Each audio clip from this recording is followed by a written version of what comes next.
Hello! Welcome to Essay Nights, the Essay Slayers. My name is Julie and I will be your instructor as we read through benefits and constraints of using Geographic Information System, GIS, benefits and constraints for the application of a Geographic Information System, GIS. The article source is embedded in the video description below. Feel free to read along. Please note that you can get a custom, plagiarism-free essay for as little as $10 a page at Essay Nights. The link is in the description. Benefits and constraints of using Geographic Information System, GIS. 1. Introduction 1.1 Research background. See, this is no more evident than in the proliferation of Geographic Information Systems, GIS, across a variety of disciplines, with the common goal of capturing, storing, analyzing and visualizing spatial information. GIS in practice, by virtue of its technical complexity and cost, has traditionally been limited to the operations of governments and commercial organizations, Craig et al., 2002. Despite these barriers, non-profit organizations and community groups are increasingly looking to adopt GIS on the premise that it will be able to positively transform their operations through better decision-making and influencing public policy through greater analysis and the presentation of professional visualizations, CBER, 2000b, CBER, 2000a.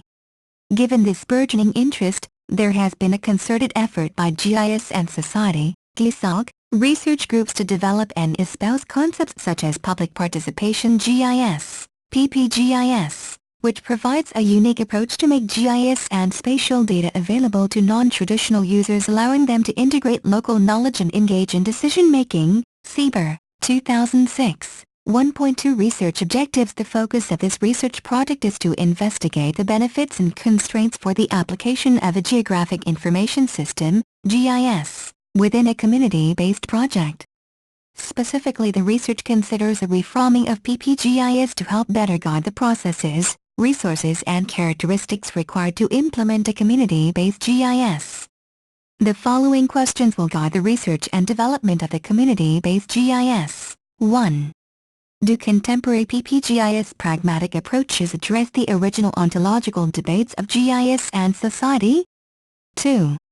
Can psychogeographic principles help better guide the requirements for a community-based GIS? 3. What spatial data sets are available and usable for community groups within Melbourne, Victoria? 4. Do available data sets satisfy the requirements of community groups? 5. Can community knowledge be effectively integrated with traditional spatial data sources? 1.3 Research rationale. As people become more aware of local, regional and global issues through the mainstream media and the Internet, they, as a result, expect to be better informed by governments and organizations and allowed to contribute to decisions that shape their own lives and the society in which they live. If those issues comprise spatial knowledge, then a GIS is a natural option for facilitating discussions and conveying local knowledge. Carver, 2003. Despite this opportunity to empower communities, many GIS practices, including PPGIS, and available spatial data often do not adequately represent community needs and concerns. Elwood, 2006. This research thus aims to explore and develop a framework for which current GIS and related technologies can be successfully reconstructed to allow communities to express their own knowledge about place and spatial relations through visualizations and narratives. Specifically, the proposed research has been designed to assist the Blackburn Lake Sanctuary, BLS, Advisory Committee to implement a GIS which will enable them to store and map the location of various vegetation and salient features within the BLS in Melbourne, Victoria. By integrating publicly available data sets with community knowledge, it is hoped that it will further legitimize the activities of the BLS Advisory Committee while not compromising their goal of contributing to local government policy and increasing the effectiveness of their activities. 1.4 Research methodology. Contained here is an outline of the subsequent chapters and research methodology.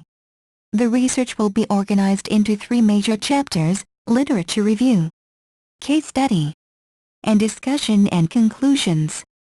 Chapter 2, Literature Review, examines the relevant literature regarding GIS and society. PPGIS and Geography, providing an overview of the historical background and ontological framework of these research paradigms. An examination of the principles of Geography and the research design of previous PPGIS studies will be completed, providing a comparative study of their different methodologies and methods. These comparisons will assist in developing a theoretical framework for a community-based GIS which will guide the case study to follow. Chapter 3, Case Study, introduces the Blackburn Lake Sanctuary case study and attempts to implement the methods established within the theoretical framework introduced in Chapter 2.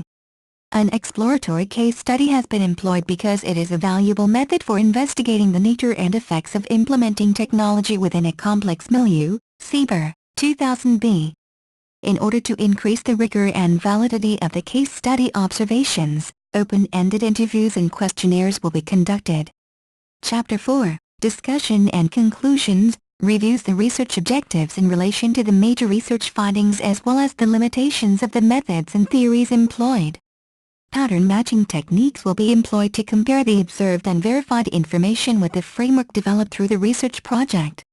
If the observed and predicted information correspond, then the research methodology may be strongly validated. Sarantakos, 1998.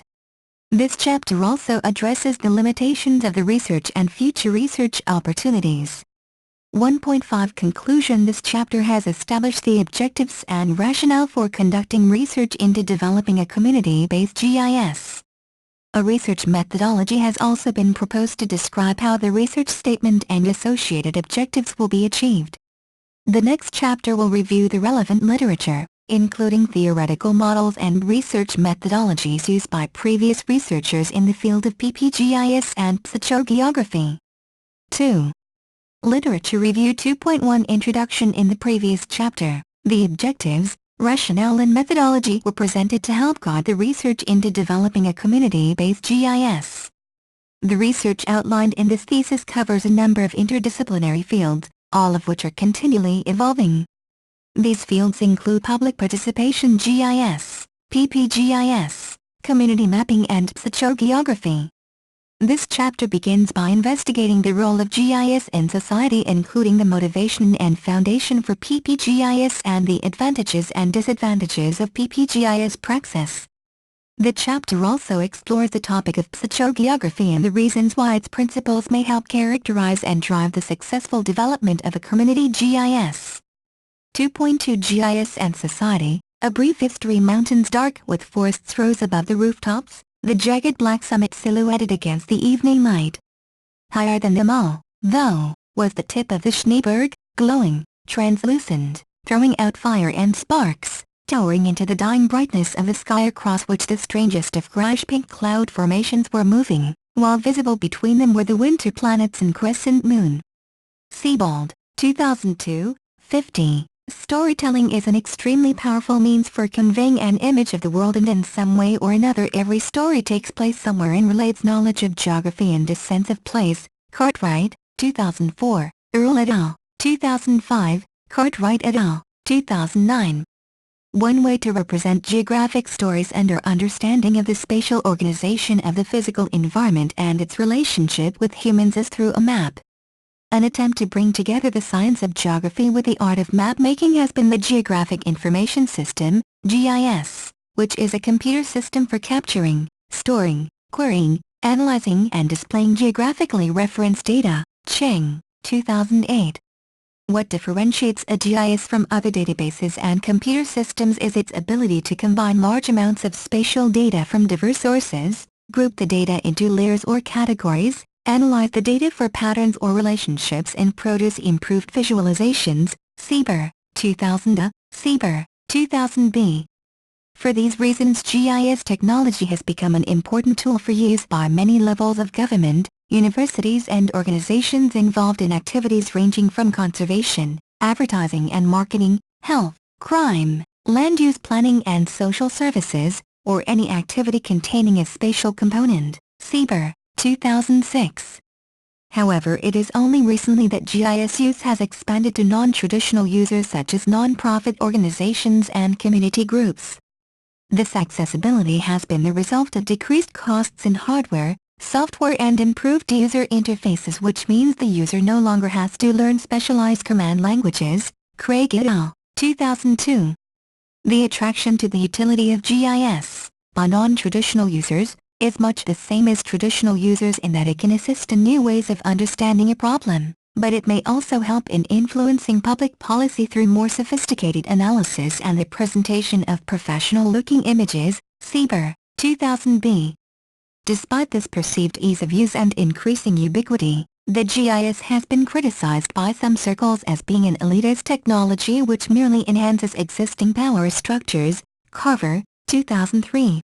This critique is heavily influenced by postmodernist principles, which place an increasing emphasis on the contributions of wider society and recognizes that knowledge and values are constructed through a multiplicity of social and cultural forces.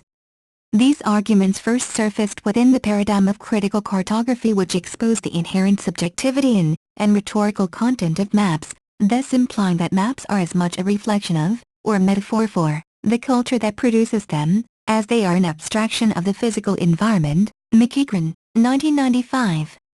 These examinations have also been employed within social and critical GIS debates, which challenge the use of GIS in decision-making as being objective and neutral. Instead, it has been maintained that GIS utility is often confined to experts whom produce privileged knowledge given their unique access to data, technology, resources and position to structure the inquiry and design the output. Duncan and Latch, 2006. This view of GIS as a return to the principles of technocratic positivism may be construed as anti-democratic because decisions reliant on a GIS may exclude diverse forms of spatial data, such as community knowledge, in favor of ordered government data conceptualized into points, lines and areas. Crampton and Krieger, 2006.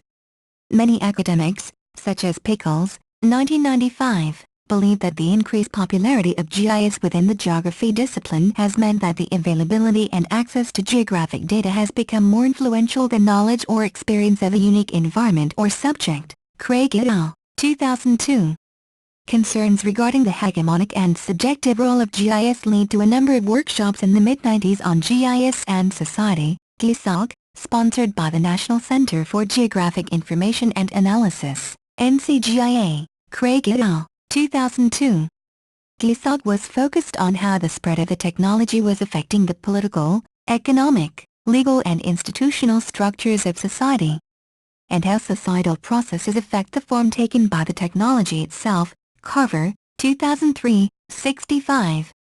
GISOG research furthermore questioned whether current GIS practices and available spatial data adequately represented community needs and concerns, and whether a new ontological framework was needed to help empower less privileged groups in society. Elwood, 2006. It was questioned whether it would be possible to develop a bottom-up GIS which could successfully incorporate community participation and thus either displace or validate decisions made with top-down GIS approaches, implemented in most government and commercial GIS projects. Craig et al., 2002.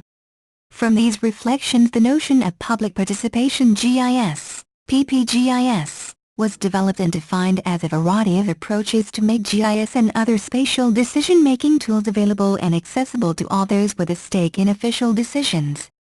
Schroeder, 1996. In other words, the intention of PPGIS praxis was to incorporate local community perspectives into decision-making, ideally leading to solutions which might otherwise not have been attained using traditional data sources and esoteric problem framing and analysis. Carver, 2003.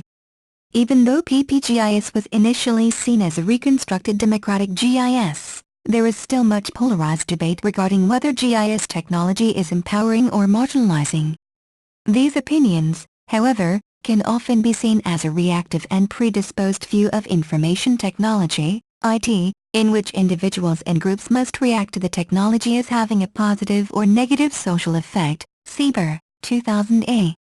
The effectiveness and social and political implications of GIS use within communities, however, is much more complex and is generally contingent on a set of unique local factors such as culture, policies, standards, people and technology. Duncan and Latch, 2006. While PPGIS applications are an extremely positive move to address the original GISOG concerns regarding the social, political and knowledge practices of GIS. Contemporary PPGIS have seemingly introduced new contradictions concerning data access, representation and hegemony. Elwood, 2006. For instance, although much literature acknowledges the importance of bridging the gap between technology and community knowledge, many PPGIS applications continue to adopt a technocratic view of GIS and are often lacking extensive public interaction, let alone the integration of community data. Sieber, 2006. The next section of this thesis examines more closely the current contradictions in PPGIS applications, paying particular attention to the ambiguities in the use of the terms public and participation. The purpose in critiquing the underlying assumptions of these terms is to further an understanding of the original ontological meaning of PPGIS and how the varying use of the terms has affected the incorporation of community knowledge in PPGIS projects. 2.3 What does the public and participation in PPGIS really mean? Any process or technology which enhances a community's access to information and provides the chance to participate in decision-making should be seen as a step in the right direction. However, the original ontological framing of GIS has become misconstrued by some practices of PPGIS. Carver, 2003.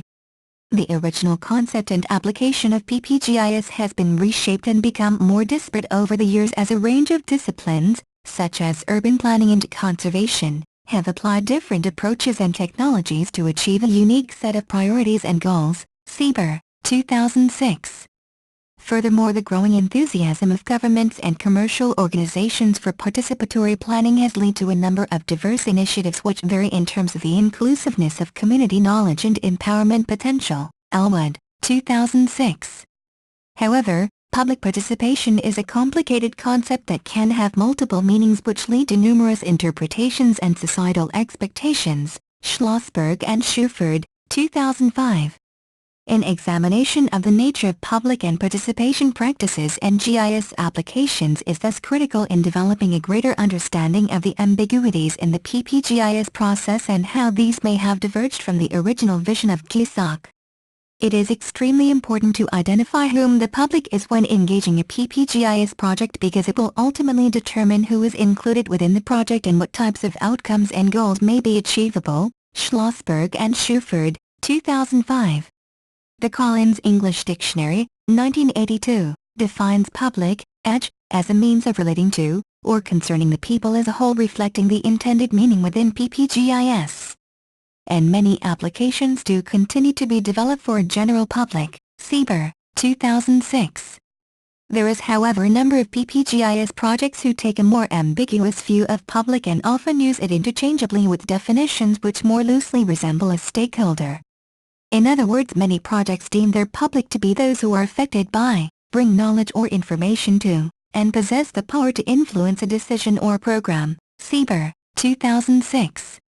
The public and their interests are often, however, very different from stakeholders and thus would heavily influence the problem framing and objectives of a GIS project. Wood, 2005. Furthermore, a public can be demarcated by a range of factors such as geographical, economic, social or political. And the composition of a public may change over time. Schlossberg and Schuford, 2005. Determining what constitutes the public has become especially complicated as technology has become more pervasive. For instance, a web-based GIS may potentially be accessible by a wider portion of society, however it raises questions around digital divides and geographic scale.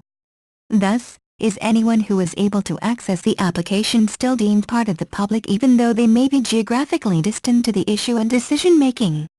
Sieber, 2006. In general, people local to an issue should be interested enough to get involved in a debate given their geographic proximity. It has been demonstrated, however, that as scale increases, not only do people at regional, national and global levels become interested and involved in an issue, but also a higher percentage of people at the local do as well because it has amplified into a wider discourse. Carver, 2003. Consequently, Aitken, 2002, suggests that instead of perceiving issues or decision-making as being scale-dependent and developing PPGIS projects for stakeholders which have their scale fixed, GIS projects should, alternatively, be directing their attention towards developing a GIS which would enable community issues and knowledge to jump scale from local to larger public discourses or vice versa. Aitken, 2002, Sieber, 2006. This is an important aspect because there is often a concern that local activities are dismissed as being part of community politics and are denied significant advancements by state and federal governments and thus the opportunity to emerge and engage individuals at all scales. Aitken, 2002. From this perspective, a community-based GIS, where community is defined as a group of individuals who are bound together by a common characteristic or a common intent and who enjoy a relatively high degree of mutual social interaction, Jones et al., 2004, 105, offers the prospect of transcending the rigid scale conceptualized upon community politics and local activism, enabling them to contest structures of power and dominance at the very scales they exist. Aitken, 2002, Gale and Wilmot, 2005. Harris and Weiner, 1998, acknowledged in their research on the power relations associated with GIS use, that participatory GIS practices have the potential to simultaneously empower and marginalize groups. Sieber, 2006. As a result, it is imperative to understand the nature of the participatory process and who benefits and why. Craig et al., 2002. One such way to help conceptualize the levels of public participation is through a ladder metaphor. First conceived by Arnstein, 1969, the basic premise of the participation ladder is that each rung of the ladder represents a different level of participation. The bottom rung represents zero opportunity to participate while each rung above represents increased level of participation in the decision-making and thus greater public empowerment. Carver, 2003. Windman and Femers, 1993, later produced an adaptation of the ladder which conceived of public participation as not only providing access to information but also suggesting that informing the public of decisions is another form of participation. Telek and Shapiro, 2003. This concept is significantly flawed as it firstly misrepresents the commonly understood meaning of the word participation in PPGIS, which the Collins English Dictionary, 1982, defines as to take part, be or become involved, or share. Secondly, the latter metaphors do not acknowledge the potential for participation to change over a period of time. Schlossberg and Schuford, 2005. Thirdly, the participation models fail to include oppositional groups whom do not cooperate with public decision-making but participate in the formation public policy through other influential methods such as protests. Sieber, 2006. The incorporation of the word participation in many GIS projects implies a method of consensus building which presupposes a level of top-down decision-making as well as a degree of homogenization between participants. Certain individuals, however, may be better able to participate or contribute to decision-making than others.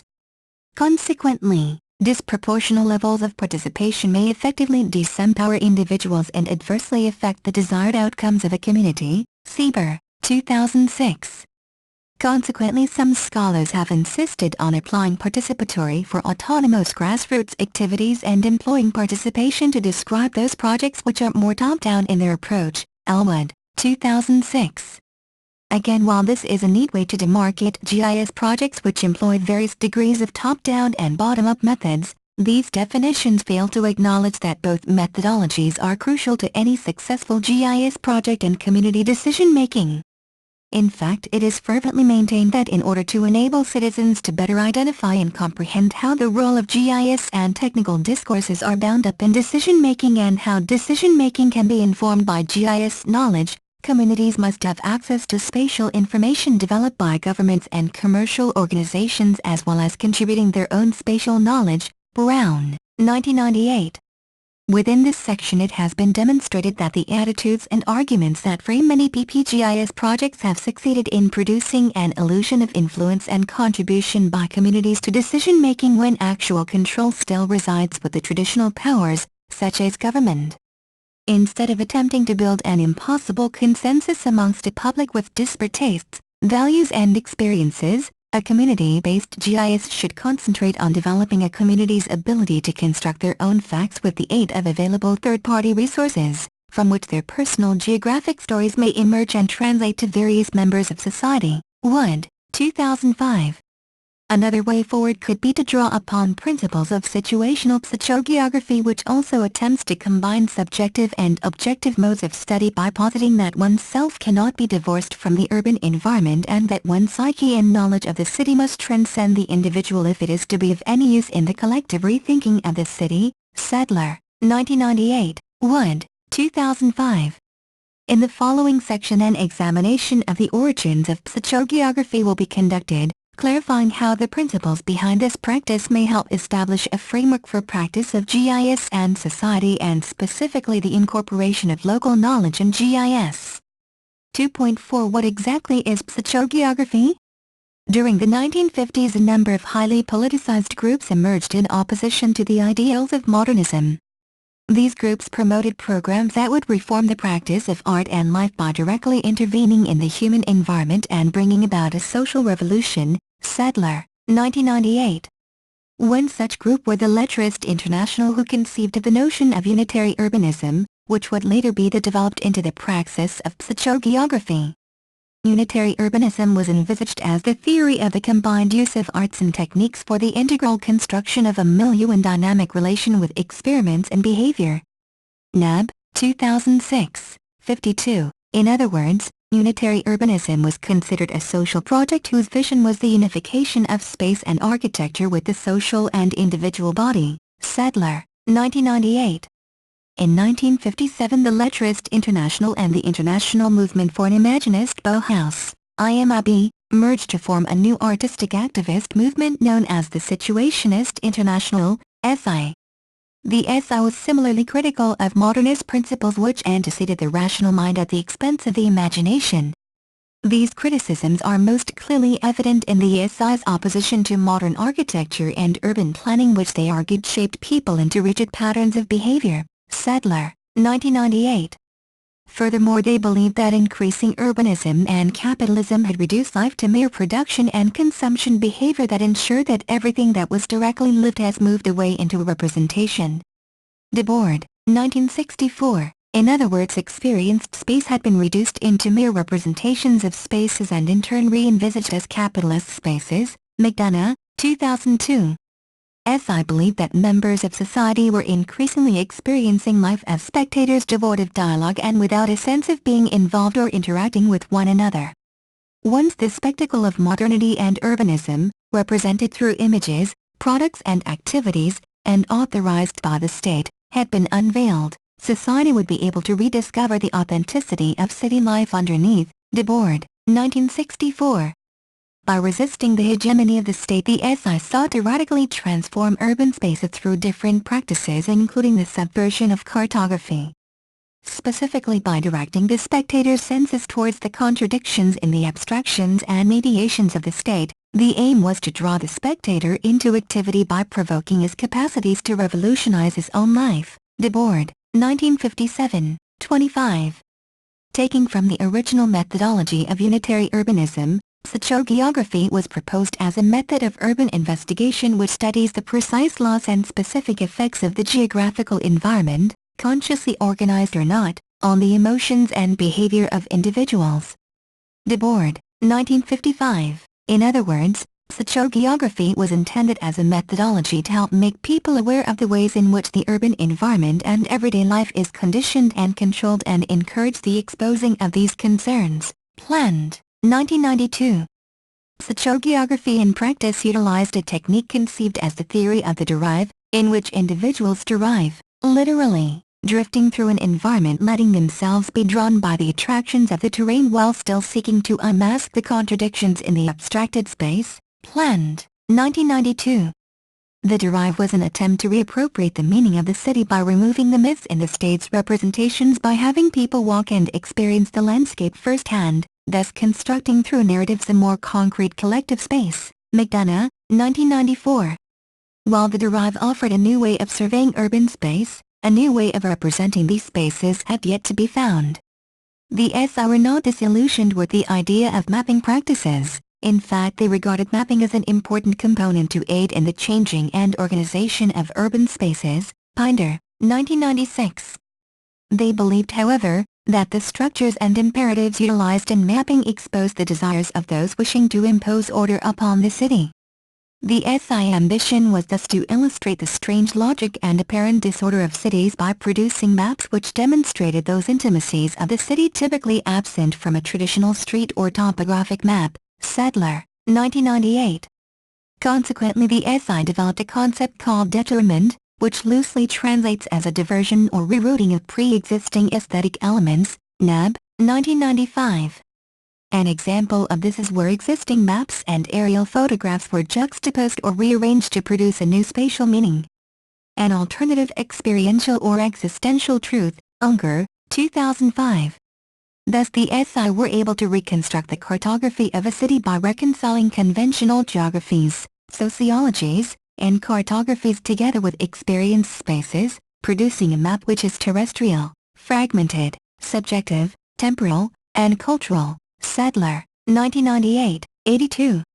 While Debord announced the disbandment of the SI in 1972, the traditions underpinning geography continued to influence many works of literature, films, urban design and geographic practices.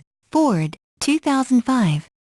Wood, 2005, draws attention to one contemporary geography project, Jake Barton's City of Memory, which combines psychogeographic principles with a GIS to build a collective urban memory through the participation of a number of people.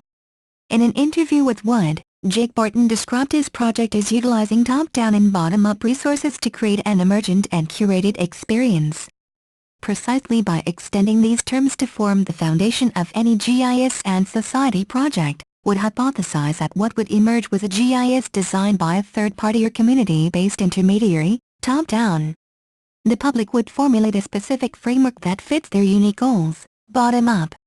The bottom-up and top-down activities and goals are not independent of each other, but rather coexist, curated. The outcome of the project has not been foreseen or influenced towards a specific outcome by any party, but rather emerges organically from the facts obtained and analyzed, emergent. Thus resulting in a map and information which has not been exactly made by the public but which without it has no content at all and deflates into a frame around nothing. Wood, 2005, 13. Following on from this preliminary research by Wood, a wider investigation of these terms will be conducted, laying the framework for a more appropriate community-based GIS as originally envisaged in GIS debates. 2.5 Top-down integration of GIS is usually undertaken by an outside individual or agency who provides the GIS model, data, analysis and representation. Tallon, 2000. Often the major distinction between a top-down and bottom-up approach, in participatory projects, is determined by where the decision-making lies and by the level of commitment required by the public. With a top-down approach, a government or organization would typically provide the data and representations which would be used in deliberation with the public, who are required to make a short-term commitment.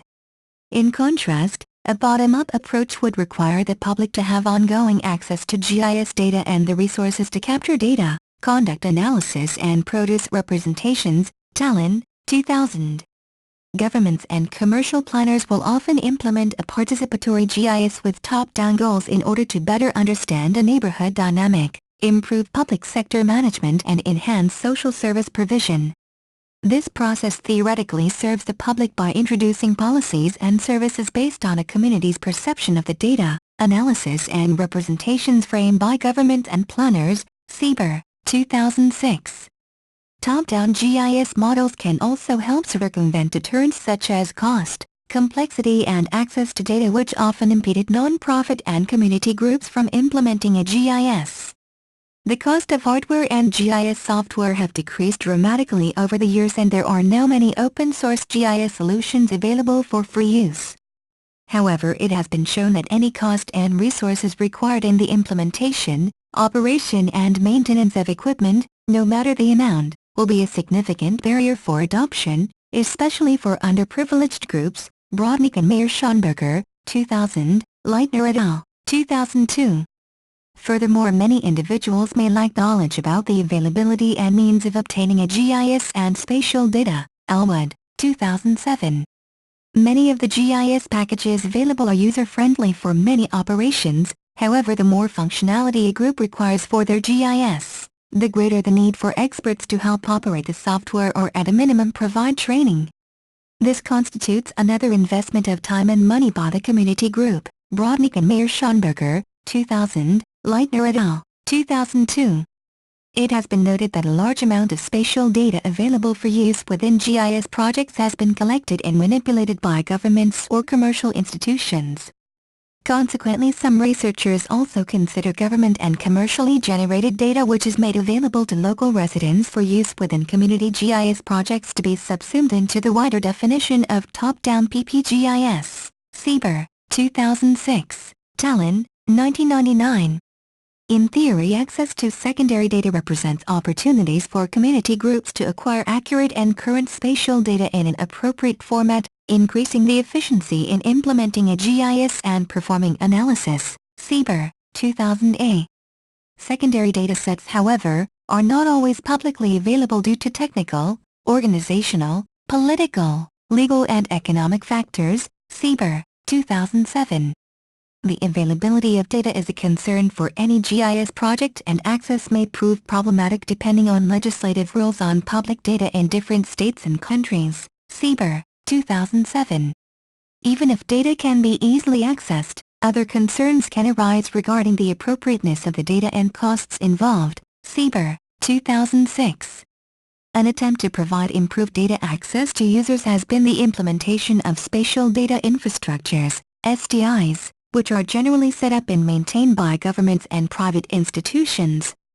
Australia's SDI is known as the Australian Spatial Data Infrastructure ASDI and is managed by the Spatial Information Council of Australia and New Zealand ANZLIC, formerly known as the Australia-New Zealand Land Information Council.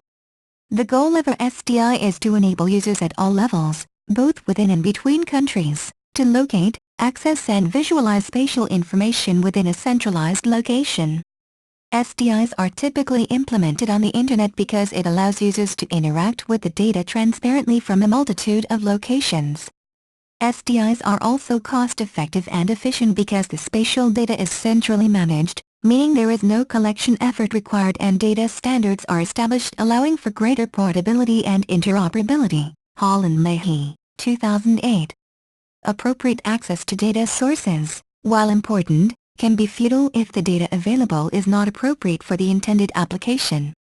This is often the case because government and commercial strategies and priorities are often very different from those of community groups, leading to data which does not fully represent the perceptions and attributes which are meaningful to a community. Elwood, 2007.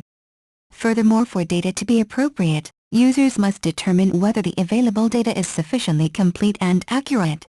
Not all groups will demand high positional accuracy, but many will demand high degrees of attributional accuracy.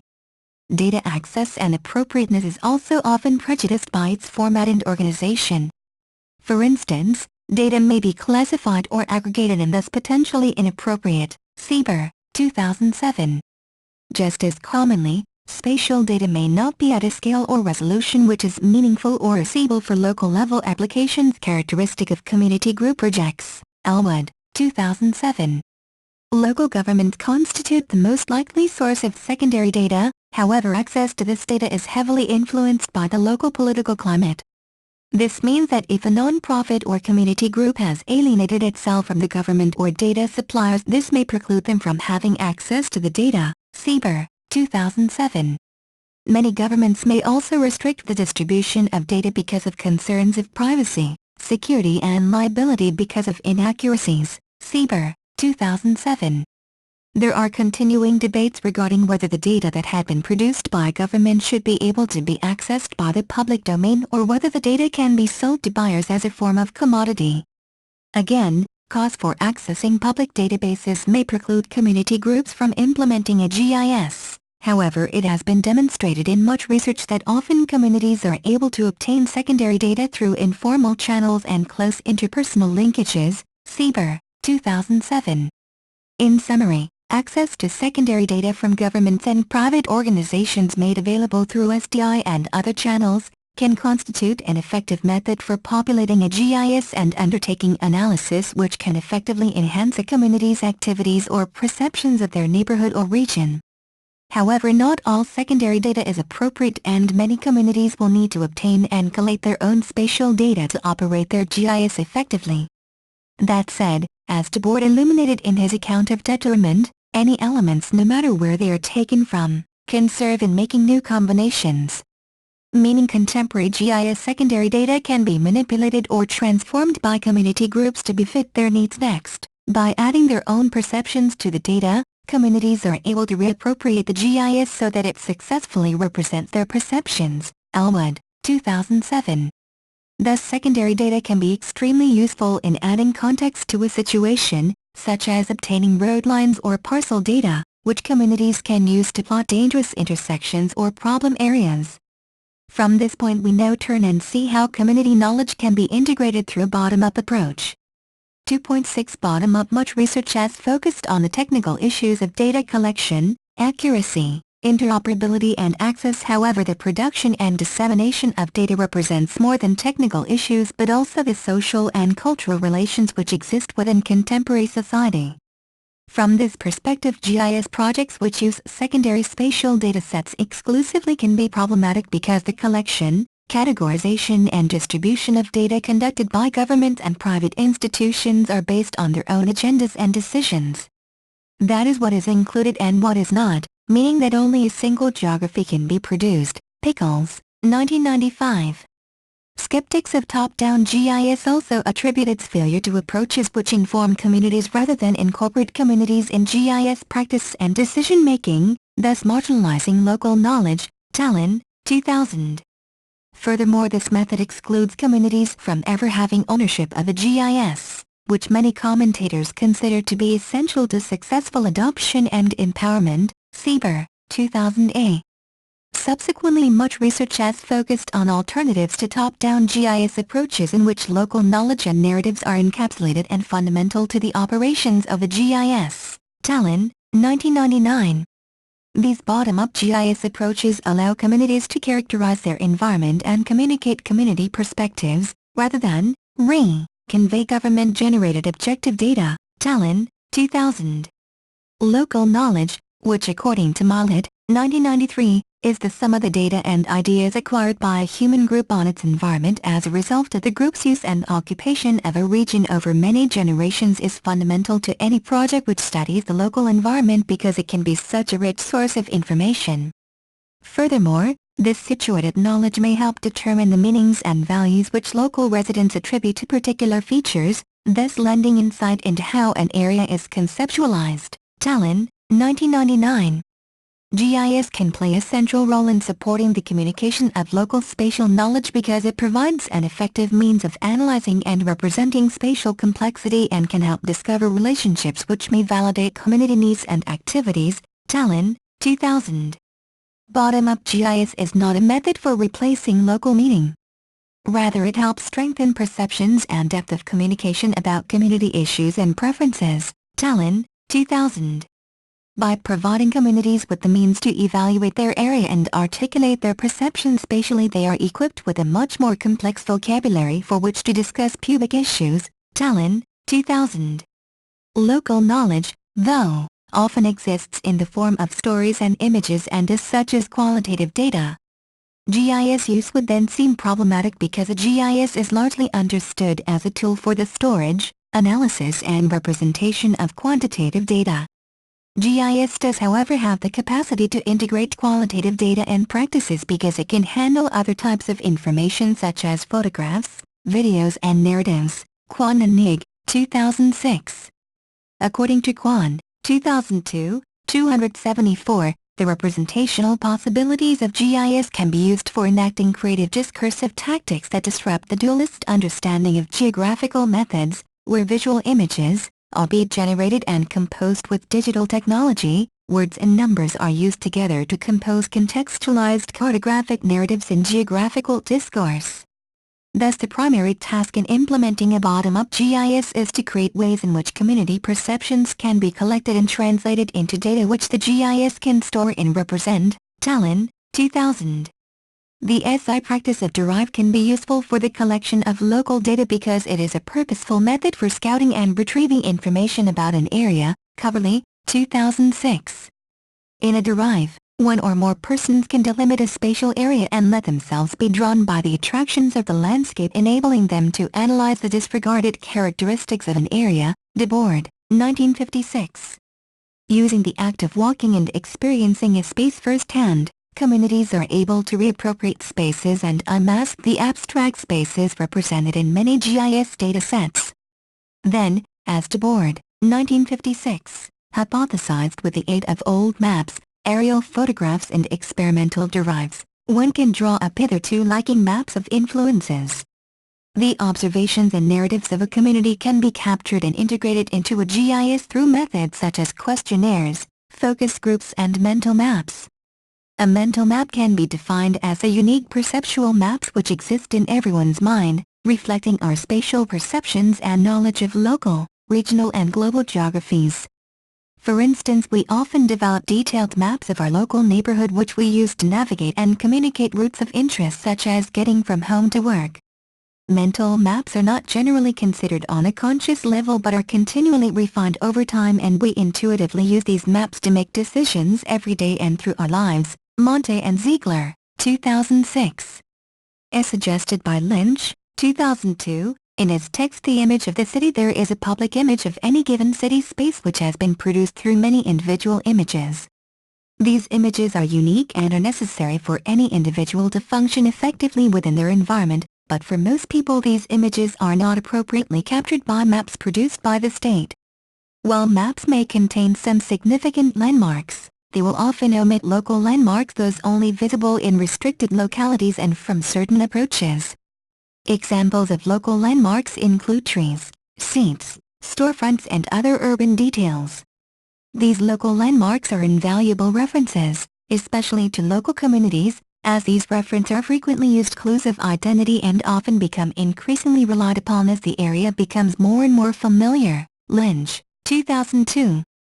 Additionally, networks of citizens or communities as everyday observers of a landscape have situated knowledge which can constitute a source of data that in many cases is much more detailed and current than any current satellite imagery is able to offer, and has the potential to be a significant source of knowledge which would assist scientists and geographers to further their understanding of many social and environmental factors. Local observation and data may also reveal and clarify local life and activities which go unnoticed by the national mapping agencies or the media. Goodchild, 2007. Mental maps can be extremely valuable when used in the development of a bottom-up GIS because they can help determine important areas of the environment and a consensus as to what communities' priorities are and what a community considers important to preserve, improve or invest in. By compiling and drawing a composite community mental map, it may help elucidate where resources should be directed and as well as developing a visual portrayal of a community's vision. Monte and Ziegler, 2006, 2.7. Curated. As the previous two sections demonstrate, there are a number of competing goals between top-down and bottom-up GIS approaches. In this section, an attempt to relate the curator, top-down, and community, bottom-up, to form a collective representation of the landscape will be expounded. In the text Community Participation and Geographic Information Systems, Leitner et al., 2002, summarizes 6 models for making GIS available to community organizations. These models include community-based, in-house, GIS, university community partnerships, GIS facilities in universities and public libraries, map rooms, Internet map servers, and neighborhood GIS centers.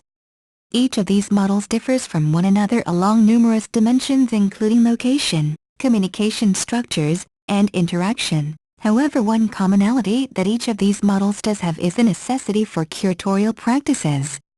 Curators have traditionally been responsible for the acquisition, authorship and representation of objects to audiences within specialized spaces such as museums, libraries, art galleries and other cultural institutions. While this definition is still true in many respects, the curator's role has also shifted and expanded in response to environments where technology is more pervasive and greater interactions with audiences are required. As such, Russo and Watkins, 2004, suggest that curatorial practices have been reconsidered around the following key areas. 1. A curator must be able to facilitate community engagement in the production and display of interactive experiences too. A curator must be able to act as agents of technology transfer in collaboration with new media technologists, and most importantly 3. A curator must be able to employ a structured methodology for enabling the first 2 practices to be delivered. Using this line of thinking, the 6 GIS models can be explicated as methods in which curators establish contexts which can capture accurately the needs of user groups and allow them to provide their own contexts. In this sense, each actor involved in the implementation of these models has in some way assumed the role of a curator through interpretation, selection and filtering of data, and by creating chains of meaning through data association and juxtaposition. Paul, 2006. Scholes, 2006. Curatorial practices are also discernible in more abstract models such as the Internet Map Server, which can be understood both literally and metaphorically as a form of software curation, a practice that is partially automated, dynamic, collaborative, and redistributed in terms of power relations and curatorial control. Krisa, 2006. 10. Even though the construction of situations was necessarily collective in its preparation and development, the role of a curator was also acknowledged as being fundamental to the success of psychogeography and derives by the Situationist International. The curator would be responsible for coordinating the basic elements necessary for the construction of the decor and for working out certain interventions in the events. Nab, 1995, 43. It was also noted, however, that the relationship between the curator and public was only a temporary subordination rather than a permanent specialization. Nab, 1995. The role of the curator is also somewhat analogous to a GIS champion, which much existing PPGIS literature acknowledges as being key to any successful GIS implementation. The GIS champion plays a crucial role in the utility of GIS because they generally are best suited to successfully drive the implementation of the GIS and help align GIS practices with the internal goals of the community. Sieber, 2000A. The GIS champion will also help promote the technology through the group and continue to gather appropriate data and allow the GIS practices to mature and be adopted. The organizing assumptions behind a curated GIS lies in its ability to provide the means by which users can explore an environment, which integrates information from a multitude of sources, so that the user can view other people's data, experiment and imagine possible solutions and formulate their own views. Carver, 2003. In order, however, to model a community-based GIS on this framework, we have to acknowledge that the goal is not to introduce a GIS into a social structure or even for the social structure to utilize GIS as merely a tool, but rather ensure that the GIS has been appropriated by the social structure. Wood, 2005. This is because creation of local data and providing access to state data does not directly guarantee or endow a community with the power to emancipate themselves from the decision-making bureaucracies. By transforming the GIS practice and by inventing their own processes, a community may be able to construct an otherwise unattainable knowledge. Sieber, 2000A. In essence, this means that the fundamental role of a curator in community-based GIS is to produce engaging community outcomes, while also protecting the interests of all participants, through the seamless integration of quantitative and qualitative data and methods. Kleb et al., 2007. Situational psychogeography acknowledged this ability to combine subjective and objective modes of study by positing that oneself cannot be divorced from the urban environment and that local knowledge must transcend the individual if it is to be of any use in the collective rethinking of the city. Sadler, 1998.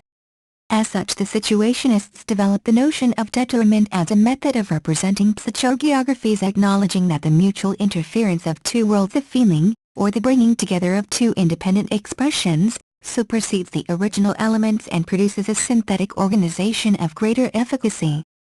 DeBord and Wallman, 2006, 15. So by employing mixed data types, quantitative and qualitative, a GIS will be strengthened, even in instances when the data sets are contradictory, because the community will then be able to gather a better understanding of the inherent inconsistencies and partiality in both data methods. In some instances, both sets of data may in fact be accurate yet were produced from different perspectives. Nick and Cope, 2006. Additionally, because mental maps are subjective and reflect a person's background, experiences and knowledge, Everyone's mental maps will differ significantly, meaning community data will be diverse and contain its own inaccuracies. A person's mental map will often not reflect geographic reality but rather our perception of the geography. For instance, distances of length are something which may become distorted in our mental maps. This is not because people have a lack of skill in cognitively measuring distances, but distances are often dependent on our perception of the distance, such as aesthetically pleasing, dark, safe, uphill, rough terrain, a number of factors. Monte and Ziegler, 2006. By integrating and organizing collections of mental maps and narratives into recognizable data as well as co-opting state data, curators will be able to help contextualize the cartographic knowledge of both the community and the state through the mediation of their relationship, hopefully increasing the authenticity of a community's activities. Nick and Cope, 2006. In this sense, the curator can act as a hub which a community's GIS can be built and related, and eventually users will be able to explore their own ideas and reach their own conclusions, or a consensus may emerge which can lead to effective decision-making. Russo et al., 2008. 2.8 Emergent in Dialogue with Wood, 2005. Jake Barton describes a city of memory mapping project as utilizing resources and citizen participation to generate an emergent effect or an outcome which has not been foreseen. The use of the adjective emergent within this context and the context of community mapping is extremely appropriate, given that it implies an impartial and democratic quality, often absent from many PPGIS projects, and also according to the Collins English Dictionary, 1982, meaning something that is coming into being noticed or an entity recently independent. The desire for an emergent outcome, while not unique, is often understated as a key objective of GIS and participatory mapping projects. Rather, the majority of PPGIS literature posits that the goal for community groups starts and ends with empowerment. While there is no universal meaning of empowerment in PPGIS applications, Carver, 2003, defines it as the process by which stakeholders identify and shape their lives and the society in which they live through access to knowledge, political processes and financial, social and natural resources. Participation in decision-making and GIS use, however, does not always result in empowering a community. This is because the motives of various individuals, including traditional power holders, may undermine the process through unequal power relations or perverse tactics such as limiting access to information. Carver, 2003. Furthermore, it has also been noted that groups contain numerous outcomes and goals, and these goals will vary depending on a community's particular culture and personal ideologies. Sieber, 2006. Craig and Elwood, 1998, noted that the goals of community-based groups implementing GIS can often be classified into 4 distinct categories: administrative, for example locate members or activities; organizational, for example recruit members or obtain grants; tactical, for example search for suitable location; and strategic, for example evaluate success of activities. It should also be noted that there are many other groups whose goals are less tangible, sometimes competing and contradictory, and cannot necessarily be easily measured. Sieber, 2006. It would also be too simplistic and problematic to acknowledge that each individual whom contributes to a community-based GIS has a homogenized set of values and beliefs. Positioning emergence as the objective of any community GIS project will ensure that the loftier goals of a community are not misconstrued in favor of technocratic-driven outcomes. By utilizing top-down and bottom-up approaches, more actors are involved in the process, and as such various narratives can be incorporated, increasing the likelihood that an emergent outcome results. Wood, 2005. Emergent outcomes are desirable because they postulate that no one group influenced the process of decision-making more than another. Instead, emergent outcomes presuppose that a number of narratives and perspectives are captured, enabling an outcome to emerge, not necessarily of consensus, but one which truthfully represents the spatial knowledge of the group.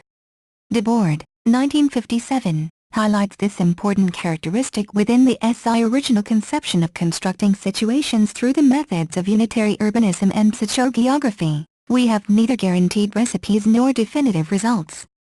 We only propose an experimental research to be collectively led in a few directions that we are presently defining and toward others that have yet to be defined. NAB, 1995. 25. These democratic outcomes are reliant and characterized by the mixed methods approach described in the previous chapter.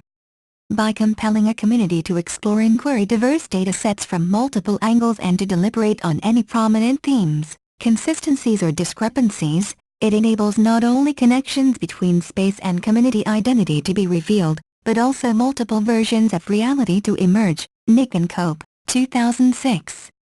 His methodology also implies an ongoing process and continual renegotiation and reflection. This approach in psychogeographic projects is paramount because research on the physical environment entails bold hypotheses that must constantly be corrected in light of experience, by critique and self-critique. Nab, 1995, 7. By thinking about a community-based GIS as long-term negotiated creations of process cartography, we can conceptualize the process of mapping as an ongoing dialogue amongst residents and, where the focus is on the dynamics by which terrain features are created and made influential.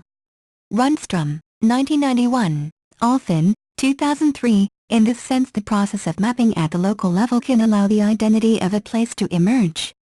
Another central aim of the SI was to develop a concrete construction of temporary settings of life and their transformation into a higher passionate nature. Ford, 2005, 50. Similarly, an emergent outcome presupposes that the activities of a community should not be limited to a particular group or fixed to a particular scale but should in fact open the possibility of coming into being or noticed by society at various scales. In other words, the outcomes associated with a community-based GIS should allow the community to mobilize, if required, and jump scale from the local to global or regional to local, whatever the case may be. Aitken, 2002. Jumping of scales has been often addressed in relation to politics of scale, and as a result a distinction was developed between spaces of dependence and spaces of engagement. Spaces of dependence refer to the social relations which people depend for the realization of essential interests. Spaces of engagement refers to the spaces for which people might utilize, or develop, networks of associations in order to further the social practices of the community. Cox, 1998, Harstead and Floysand, 2007. Within spaces of engagement, individuals or communities are able to re-articulate their narratives and knowledge, essentially jumping scale, and transcending the abstract boundaries enforced on particular groups. Harstead and Floysand, 2007. It should be noted again that jumping scale does not presuppose a greater level empowerment, but may be a potential effect of developing social relations and communicating knowledge and claims across scales. Harstead and Floysand, 2007, Aitken, 2002. By capturing knowledge of a community and co-opted quantitative data of the state within a GIS, communities will be able to communicate spatial stories which elucidate and perhaps promote a renegotiation of positions of power in politics. Harstead and Floysand, 2007, 305. In other words, community groups having redefined their GIS may be able to use their perceived greater legitimacy to impart an ideological framework, different from the dominant thought, to the public, inspiring them to adopt the agenda of the community. Sieber, 2000a. 2.9 Conclusion. This chapter has explored the early development of PPGIS and provided an overview of the inherent ambiguities in contemporary PPGIS praxis. Additionally, a contextual account of psychogeography was presented, relating how some of its core principles may be applied to the implementation of a community-based GIS. Specifically, 4 key terms were identified, by way of an innovative mapping project called City of Memory, and explored in some detail to help better frame the examination of psychogeography in GIS. With these terms in mind, the next chapter will apply the theoretical framework to the case study involving the BLS, hoping to verify or disprove many of the hypotheses contained within this chapter. 3. Case Study 3.1 Introduction. He wondered what the map would look like if all the steps he had taken in his life and what word it would spell. Auster, 1992, 129. This chapter presents a case study of GIS implementation within a local community and applies the methodologies and theories expounded within Chapter 2. It is anticipated that the theory explored and developed within the previous chapter will provide a robust framework to not only guide the implementation of a GIS for the BLS Advisory Committee but also ensure any findings can be related to historic and future investigations. 3.2 Context. Blackburn Lake Sanctuary, BLS, is located within Blackburn, a suburb of Melbourne, Victoria, Australia, almost 20 km east of the CBD. The BLS site is approximately 75 acres, 30.4 ha, of remnant and regenerated bushland, and as such is a very important environmental asset to the Whitehorse City Council and its local residents. The significance of the sanctuary, however, extends beyond the local community and to the wider Melbourne metropolitan area, given that it is one of the few remaining areas of natural urban bushland. Dempsey, 2009b, Dempsey and Rees, 2009. The sanctuary contains a great level of biodiversity, including a large variety of indigenous and native vegetation, as well as supporting an environmental niche, the Valley Heavy Forest, an ecological vegetation class, EVC, identified by the Victorian government. BLS is also home to a wide range of animals, insects, fish, reptiles, and is one of the most important bird refuges in metropolitan Melbourne. Dempsey, 2009a. It is also an important historical site, having had many owners and uses since the lake was formed in 1889 by the damming of Gardiner's Creek. One such owner was the Adult Deaf Society of Victoria, whom in 1909 used the area as a place for people to live and work in, growing flowers and vegetables for selling at the Victoria Market. Dempsey and Rees, 2009. The sanctuary is currently owned by the City of Whitehorse. However, it has appointed an advisory committee consisting of interested local resident volunteers to assist in the monitoring, enhancement and maintenance of the sanctuary through working bees and other environmental activities. Council, 2009. Key activities of the advisory committee also include promoting the environmental and ecological values of the sanctuary by providing relevant community and school education programs, preparing presentations and displays at the visitor center, and conducting monthly community activities. Through their daily experiences and in-depth understanding of the sanctuary's contemporary and historic environment, the advisory committee are also able to liaise between the community and the council on issues relevant to the BLS. Questionnaire. Much of the information regarding the BLS is confined to the experiences and knowledge of a number of local residents and council members. However, as time has come to pass, much of this historical and local knowledge has vanished as individuals have moved or passed on. Furthermore, from the advisory committee's experience, increased council staff turnover has contributed to many of the council records and knowledge regarding the sanctuary disappearing or becoming untraceable. Questionnaire. Realizing that much of this information is invaluable to the sanctuary, community and council, the advisory committee approached RMIT University, by way of some common contacts, to provide advice on ways in which information could be collected, archived and used by the advisory committee to aid their activities. Specifically, the advisory committee was hoping to develop a central depository containing high-quality information on plants, including their locations, which could subsequently be used to provide vital advice to council and parks people, coordinate planting programs, weed management, seed collections and direct working bees. By having information on significant plant species located within BLS, it is hoped that the advisory committee could also assist in determining policies and planning applications, as well as presenting cases to VCAT, Victorian Civil and Administrative Tribunal. Questionnaire. Given the spatial component, for example plant locations, involved in the activities of the advisory committee, a GIS was recommended as a tool which the advisory committee could incorporate into their activities and use to capture, store and represent their local spatial knowledge. Through a community-university collaboration, it was envisaged that a GIS could be implemented using the theoretical framework developed in the previous chapters. The case study provides a unique opportunity to compare how a community-based GIS can be implemented within an urban area using the principles of participatory GIS, community mapping and geography. Results from this case study may also help future projects recognize the challenges in implementing a community-based GIS, as well as the contributions of the GIS to a community group's goals and missions. 3.3 Research Methods. This case study was conducted using action research as the principal methodology of investigation. An agile action research-based approach was chosen because it enables the application of fact-finding to practical problem-solving in a social situation with a view to improving the quality of action within it, involving the collaboration and cooperation of researchers, practitioners and laymen. Burns, 1990, 252. This type of action research can also be characterized as situational. It diagnoses a community issues and attempts to solve it. Collaborative, because it requires the resources of researchers and the community. Participatory, since researchers and the community take part in the implementation of the findings. And self-evaluative, in that the research requires ongoing evaluation and modifications should be made to adjust to new scenarios and practices. Sarantakos, 1998. The work towards a BLS community-based GIS was initiated with a requirements analysis based on unstructured interviews and a distributed questionnaire that went to multiple members of the advisory committee.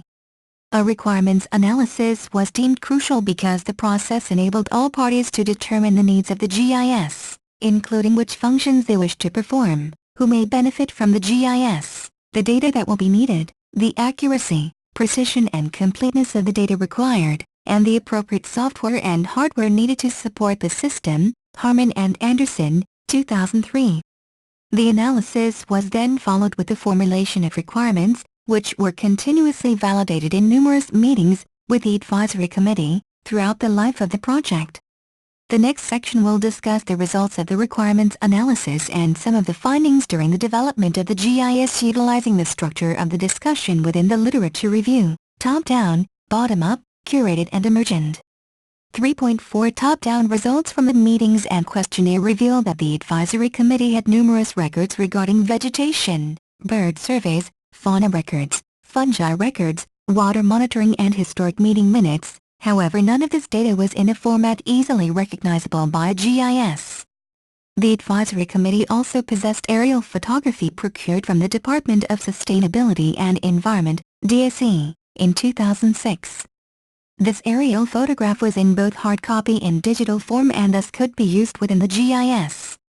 The digital image, however, was a very low resolution and was extremely limited in its usefulness. For example, digitizing, however, was still useful in providing context and locational information. Due to the lack of GIS data for which to add context to the data collected by the advisory committee, additional data had to be captured or sourced from a third party. The data sets which needed to be procured included roads, waterways, parcel path contours. Given that the BLS covers only a small area, it was determined that one underlying factor influencing any data obtained would be its necessity to have been digitized at a scale of 1K or less. As indicated within the literature review, a community's ability to gain access to spatial data resources to fulfill their needs is crucial to the success of their GIS project. Spatial data infrastructures have become the dominant framework within many countries, including Australia, for encouraging access to standardized spatial data sets. As such, an investigation into the practicality of accessing and leveraging spatial data from Australia's Spatial Data Infrastructure, ASDI, was considered to be extremely pertinent. According to the ANLSC website, the ASDI comprises the people, policies and technologies necessary to enable the use of spatially referenced data through all levels of government, the private sector, non-profit organizations and academia. 2009, Para 1. Thus the key components of the ASDI include the Australia Spatial Data Directory, ASDD, standards, and spatial metadata. The ASDD, http://www.ga.gov.au/ASDD/ is the gateway which enables individuals to discover appropriate spatial data sets by simply searching the associated metadata using various search terms. Government and commercial organizations are responsible for the maintenance of their individual nodes within the ASDD. As of the August 2009, there were the following 21 ASDD nodes: ACT Geographic Data Directory, Australian Hydrographic Service; Product Metadata, Australian Hydrographic Service; Publication Metadata, Australian Hydrographic Service; Source Metadata, BRS and Australian Natural Resources Data Library, ANRDL; Bureau of Meteorology, CSIRO; Marine and Atmospheric Research, DEWHA; Discover Information Geographically, DIG; Geoscience Australia; Index Geo Proprietary Limited; Eco Companion Catalog; Murray-Darling Basin Authority; NSW Natural Resources Data Directory; NT Spatial Data Directory. Other Commonwealth agencies, hosted by BRS, PSMA Australia Limited; QLD Spatial Data, QSIC, Queensland Department of Natural Resources and Water Data Directorate of Oceanography and Meteorology, South Australian Spatial Information Directory, Tasmanian Spatial Data Directory, Victorian Spatial Data Directory. Upon searching the ASDD for the required spatial data sets, it was quickly realized that the custodians of the required data were the Victorian Spatial Data Directory, VSDD. Navigating to the VSDD website revealed that the VSDD provides VicMap data via their Land Channel website, http://www.land.vic.gov.au. While the data was conveniently and immediately available for download, it was found that the data incurred a fee which varied according to the dataset and the extent of the data required. Procuring property data for the Blackburn locality incurred a cost of $153.89, inclusive of GST.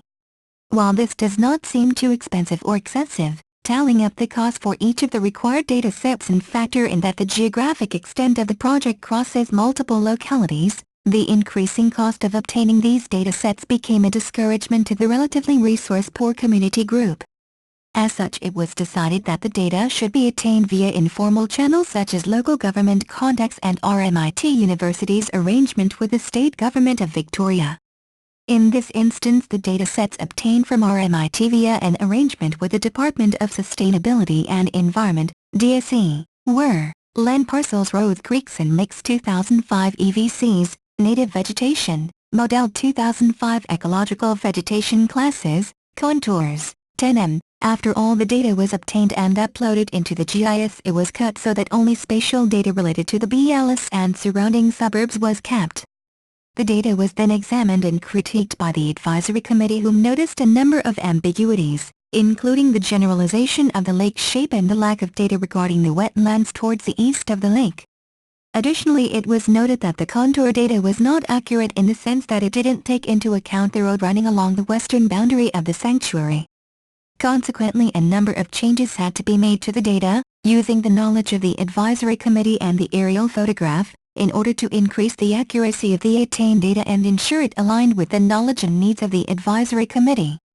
As a result, even before adding data directly collected by the advisory committee, it could be argued that the GIS had been transformed into a unique system which did not resemble any of the online interactive GIS offered by government. In fact, in some instances the data had become more accurate and precise given the local knowledge of the advisory committee. One of the key data sets identified that could not be attained with any accuracy from any sources were the sanctuary's pathways. As such, it was decided that this dataset needed to be captured using GPS or digitized from high-resolution aerial photography. While this was not surprising, it does indicate somewhat that the current SDI offered in Australia does not adequately fulfill the needs of community groups, especially groups whom are resource poor. This drawback of the SDI also showcases a lack of public involvement and contribution of spatial data by diverse groups unattached to government and private institutions. This could be due to a lack of functionality regarding the ability for diverse groups to add data to the SDI.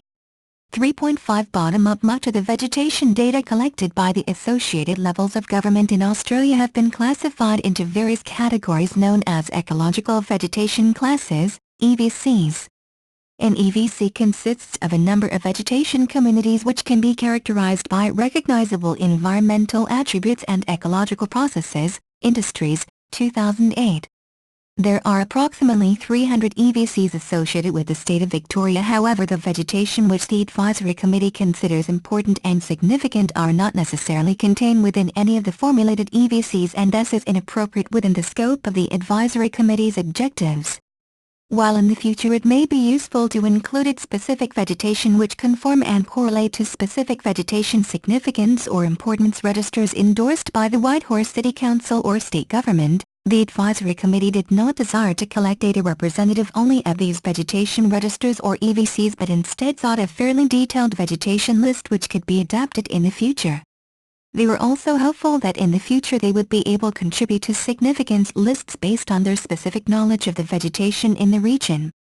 Collecting information of all of the vegetation within the BLS was deemed unrealistic, and as such the advisory committee formulated a detailed list of the specific species that they wanted to capture within a GIS and the types of associated attribute information.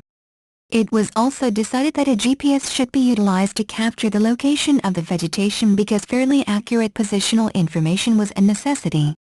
This decision was made because one of the fundamental problems the advisory committee were having was precisely representing the locations of the vegetation on maps which had been observed in the field. This was because each individual often had cognitively different views of where they were in relation to a topographic map, creating conflicting accounts of where particular diminutive vegetation species were located and making refinding them extremely difficult. Consequently, a handheld GPS, TGS Nomad, with ARPANET software was employed as well as a TSC1 asset surveyor software Pathfinder Pro XRS when more precise locations were required. Once enough local vegetation locations were collected, the data was uploaded into ArcGIS and edited so that the table schema appendix reflected the types of associated attribute information required by the advisory committee. Next, the collected data was juxtaposed with the obtained government data and presented to the advisory committee for comment. One of the findings of that demonstration was that when zooming in on specific areas of the sanctuary, it became very difficult for the advisory committee to orient themselves with their own internal cognitive map. For instance, the orientation of the north arrow within the GIS did not correlate with their day-to-day reference to north. For many, north was orientated directly along a road which ran along the western boundary of the sanctuary. However, the direction of this road actually corresponded to northwest in the GIS representation. Secondly, it was found that abstract boundaries, paths, ridges, lake and streams were not significant enough landmarks to help orient individuals. Subsequently, much more data was needed to be collected which correlated with the advisory committee's own mental map. This was achieved by inviting members of the advisory committee to sketch their mental maps of the BLS, including their perceptions of significant landmarks. From these sketched mental maps, many landmarks not originally considered were found to be important to the members of the advisory committee. These features included playgrounds, seats, gates, observation points and the BMX tracks. Defining the accuracy and precision of the data was also important because it could be added to the metadata to give more information and comfort to any future users. In fact, once the data sets were constructed, it was important to sufficiently document and characterize the data using Australian and New Zealand metadata standards, AS/NZS ISO 19115/2005. Subsequently enabling future users whom are unfamiliar with the data to develop a better understanding of how and when the data was collected as well as the meaning of the data's attributes, thus enabling them to apply the data appropriately and efficiently. 3.6 Curated. The primary role of the curator, or GIS expert, was to guide the advisory committee through the implementation process, educating and broadening the GIS discourse and helping translate the views of the group into meaningful GIS data. As stated previously, the role of the curator has somewhat shifted from being suppliers of information to providers of usable tools, technology and knowledge which allow people to explore their own ideas and formulate their own conclusions. Russo et al., 2008. Thus, the choosing of the most appropriate tools to represent the data was considered paramount to the success of the project. Some of the guidelines and objectives which were established during the requirements analysis phase to ensure the most appropriate GIS were chosen included exported data format, price and functionality. The key factors which influenced the decision regarding the format of the data and the type of GIS to be implemented was the advisory committee's desire to have a GIS which was compatible and interoperable with the GIS operated by the Whitehorse City Council, ArcGIS. The reason for this was to increase the legitimacy of the committee's activities and also increase the possibility of directly influencing decision-making by the council by contributing data directly to their GIS. In other words, the GIS implemented had to be able to export data to either ArcGIS SHAPA files or other open standard interchange formats such as GML, Geographic Markup Language. With any project, an organization, government or community must decide whether the completed project's benefits will outweigh the time and cost of its implementation. Each group or individual will have different sized budgets and goals set for the project. Often the cost of proprietary software will exclude some groups from ever experiencing its benefits. However, over the past decade there has been a major push by various groups, such as software enthusiasts, universities, governments and organizations, to develop software which is open source and can be used by individuals and groups for much less money or for free. Open source software by its basic definition means that users have access to the software source code. For community organizations, not-for-profit organizations or even the lay user, open source software may be best option. Steinecker and Bacher, 2009, Hall and Leahy, 2008, Nettler and Matasova, 2004. In the case of the advisory committee, the GIS had to be fairly inexpensive and such only three viable options were considered. 1. Obtain community conservation grant from ESRI in order to obtain ArcGIS. 2. Obtain funding or an available GIS license via the Whitehorse City Council. And 3. Implement an open-source GIS freely available on the Internet. After reviewing their budget, the advisory committee came to the conclusion that it would be still too costly to obtain any proprietary software, even through the ESRI Community Conservation Grant. This was because the grants offered by ESRI still incurred a payment of $275 for ArcView single-use, $418 for each additional extension, and $1,199 for maintenance. Also, obtaining a license through the Whitehorse City Council did not eventuate because of a range of factors including cost and inability to accommodate the advisory committee under their current licensing agreement with ESRI. Hence it was decided that the implementation of an open-source GIS was the only cost-effective option. However, it was still unclear whether the available open-source GISs would be able to adequately perform all which the advisory committee asked. As such, an investigation into a number of open-source GIS products needed to be performed, ensuring they had the functionality required, high usability, could export the data to the required formats, and had a vibrant user community for which to rely on for any updates or queries. In terms of GIS, open-source software has emerged as a viable option over the past few years. There has been a major push by many groups to develop open-source GIS. As of January 30, 2009, the Free GIS organization, freegis.org, listed 348 GIS-related free or open-source projects. Given the plethora of free GIS options, how would a group narrow the list down to one suitable system? There are a number of ways to delineate and classify GIS software to help narrow the choices. Some examples include, based on the development language, that is C, C++, Java, etc., whether the project was founded and now marinated by a commercial or non-commercial group. What operating system the GIS has been developed, what purpose the GIS server was developed, that is viewing geodata, editing data or analyzing data, whether the user wants a desktop GIS or a web map server. Steinecker and Bacher, 2009, using the information supplied by Free GIS organization, freegis.org, and the research conducted by Steinecker and Bacher, 2009, as an informed base, it was decided that Quantum GIS, SAGA and GVSIG would be evaluated and compared to each other using the functionality of ESRI's ArcGIS as a guide. Quantum GIS, QGIS, http://qgis.org/ is an open-source GIS which was first published in 2002 as a more user-friendly alternative in comparison to other more advanced open-source GISs. Quantum GIS is capable of being executed on Linux, Unix, Mac OS X, and Windows, and supports a number of vector, raster, and database formats and functionalities. In addition, Quantum GIS contains a graphical user interface, GUI, to the majority of GIS tools, thus increasing its powerfulness. Steinecker and Bacher, 2009, Schellberg, 2009. SAGA is a GIS which was born out of the Department of Geography, University of Göttingen, Germany, in 2001. However, its continued development has recently become the responsibility of the University of Hamburg, Germany. SAGA was originally conceptualized as a tool to aid the scientific analysis of physical geography. As such, the first few releases of SAGA supported a range of raster analysis including relief analysis, soil mapping and visualization.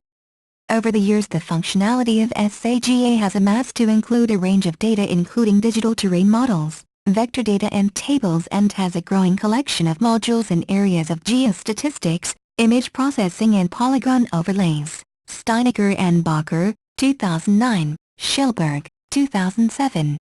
GV6 stands for Generalitat Valenciana, Sistema de Informació Geogràfica, and is a GIS which was originally founded by the Regional Council for Infrastructures and Transportation, CIT, of Valencia, Spain. The impetus for designing an open-source GIS was due to the Valencian government wanting to switch all their systems to Linux-based computer infrastructure, and as such needed a GIS to replace the functionality of ESR as ArcGIS, specifically ArcView. The GVSig project is one of the most highly funded, and its primary development is led by IVER, Spanish-based engineering and information technology company, and several universities. Given its objective, GVSig can handle a range of vector and raster formats and offers its program in a range of languages, for example Spanish, English, French, etc., and as such has a large international following. Steinecker and Bacher, 2009, Schellberg, 2008. Based on the questionnaire and meetings, it was decided that the following GIS functionality would be required in the short term and potentially looking towards the future: vector raster data read and write, vector raster data creation and editing, coordinate transformations, projections, analysis tools, buffering, interpolation, measuring distances, creation of 3D views, temporal analysis, layer overlay tools. Results of the comparison between the two sets of software can be seen in the table below. SHP, shapefiles, GML, Geographic Markup Language, DXF, AutoCAD, Drawing Interchange Format, SHP GML DXF SHP. SHP GML DXF SHP GML DXF KML, Keyhole Markup Language, SVG, Scalable Vector Graphics, SHP GML DXF MIF, Map Info Interchange Format, TAB, Map Info Native Format, PostGIS KML, Keyhole Markup Language, SHP GML DXF MIF, Map Info Interchange Format, TAB, Map Info Native Format, PostGIS KML, Keyhole Markup Language, JPEG TIFF Arc Info ASCII Grid ASCII Raster, JPEG TIFF Arc Info ASCII Grid ASCII Raster, TIFF JPEG TIFF JPEG TIFF Arc Info ASCII Grid ASCII Raster, PNG GIF JPEG TIFF Arc Info ASCII Grid ASCII Raster, PNG GIF TIFF JPEG TIFF Arc Info ASCII Grid ASCII Raster. Yes. Intersect, join, union, clip. Yes. Intersect, join, union, clip. Difference. Yes. Intersect, join, union, difference. Yes. Intersect, join, union, clip. Difference. Yes. No. Yes. ITW, bilinear spline, regularly spline with tension. Yes. ITW, triangulation, nearest neighbor, ordinary kriging, universal kriging, bilinear spline, thin plate spline. IDW, ordinary kriging, universal kriging. Yes. Tracking analyst, no. Yes, as can be seen from the table above. Quantum GIS, when coupled with a GIS, SAGA and GVSig are each fairly powerful alternatives to ArcGIS, ably performing many of the same operations as ArcGIS, and also in some instances have more capabilities, especially when ArcGIS does not have any licensed extensions. This is most notable in the case of Quantum GIS and GVSig and their ability to perform many interpolation algorithms, and also when reading and writing to different file formats. Based on the requirements by the BLS Advisory Committee, each of the three different GIS provided relatively the same functionality, and all were able to export to a file format readable by ArcGIS. In terms of having a vibrant user community to provide updates and provide support, it was found that each GIS contained available documentation including startup and installation instructions, user guides and developer manuals. Each GIS also contained a forum which could be easily navigated to from their respective websites. That said, much of documentation regarding GVSig had not been translated into English, including courses and tutorials and many of the instructions for additional extensions. In that regards, GVSig, despite its large international community and funding, which will ensure its longevity, had to be excluded as an option, because a lack of English written documentation could be a huge impediment in the future for a mainly English-speaking group from Australia. The level of usability was then considered to determine whether Quantum GIS or SAGA was the preferred GIS. Determining the level of usability is not a simple task and requires much deliberation between all stakeholders. Essentially, one must determine how well users can use the functionality of the system. Nielsen, 1993. There are many usability heuristics which can aid in the design and evaluation of user interfaces, such as user control, users' ability to recognize objects and actions, and the inclusion of help menus. Nielsen, 2005. Based on these before-mentioned criteria, Quantum GIS has a much more usable user interface than SAGA. This is because it contains a large toolbar with easily identifiable icons compared to SAGA, which heavily relies on a written menu tree, which may take some experience in order to navigate efficiently. Furthermore, Quantum GIS adds each layer to the one viewing window, overlaying each subsequent added layer. SAGA, on the other hand, requires the user to select the viewing window for each layer to be displayed in, which is much more demanding and difficult for a lay user. Lastly, help files do not exist for SAGA, whilst for Quantum GIS, when selecting help content from the help menu, you are immediately directed to a page with links to online user guides, manuals and forums.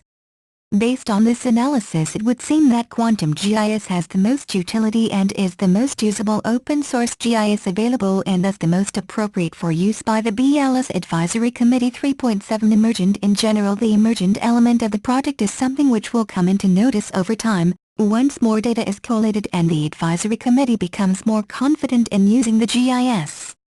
Despite this, a partial account of the execution of the events undertaken to allow the emergent qualities of the project to prosper can be related, as well as the issues faced. In Jake Barton's City of Memory project, he notes that by improving access to the map through an online website, public kiosks, and providing access at museums, the likelihood that the public will participate increases, and thus the emergent outcome of the project will be amplified. Theoretically, access and editing of BLS spatial data could have been achieved through the use of an online GIS or Web 2.0 technologies, which would have allowed not only members of the community to contribute to spatial data sets from their own homes but also the wider community. When this idea was originally proposed, it was discovered that some of the data which was going to be collected by the group was considered sensitive, for example significant native plants, and thus the BLS Advisory Committee would only want to share that information with specific parties such as the Whitehorse City Council. An online GIS was considered a privacy issue because in the past the Advisory Committee had experienced problems of people removing native vegetation from the BLS for commercial or private use and were thus unwilling to disclose exact locations of significant vegetation. This situation exemplifies the importance of the curator's role in ensuring the best interests of the community are met while also paying particular attention to privacy issues. These concerns around privacy did somewhat affect the emergent quality of the project because not all members of the public or community could actively contribute to the formation of the GIS and the spatial data. However, there are other processes in place to circumvent this concern. For instance, any person who spends time in the sanctuary is able to join the Advisory Committee or contribute to their activities. Furthermore, users of the sanctuary are able to comment on different species of plants which they have identified by filling in a form at the Visitor Center, which members of the Advisory Committee regularly follow up on. In relation to jumping skills, it is difficult to say whether a fully functional BLS GIS will help generate greater interest and funding to the activities of the Advisory Committee. It was witnessed, however, that when the results of the constructed GIS were presented to members of the community and some employees of the local council, much lively communication and a constructive debate occurred regarding the location of various vegetation as well as the potential future use of the GIS. This presentation demonstrated, in a small way, that a GIS built with both a top-down and bottom-up approach is able to assist in articulating an equivalent dialogue which can be construed by many individuals, which may ultimately benefit the working relationship between the community and council, hopefully translating into effective parks management, thus benefiting the wider community. 3.8 Conclusion. This chapter has offered the method and results of the BLS GIS project, A case study in the implementation of a community-based GIS using notions of curation to coalescing top-down and bottom-up approaches, allowing natural outcomes to emerge and subsequently enable the advisory committee to contribute to decision-making. The next chapter will discuss the results of the case study in relation to the literature review conducted in the previous chapter. 4. Discussion. We are interested only in participation at the highest level and in setting autonomous people loose in the world. NAB, 1995, 140. Case studies can be seen as a very sophisticated form of storytelling. In this sense, they often reveal insights and themes concerning specific situations. The trick then is to be able to extrapolate any findings so that they can be sufficiently related to a wide societal context.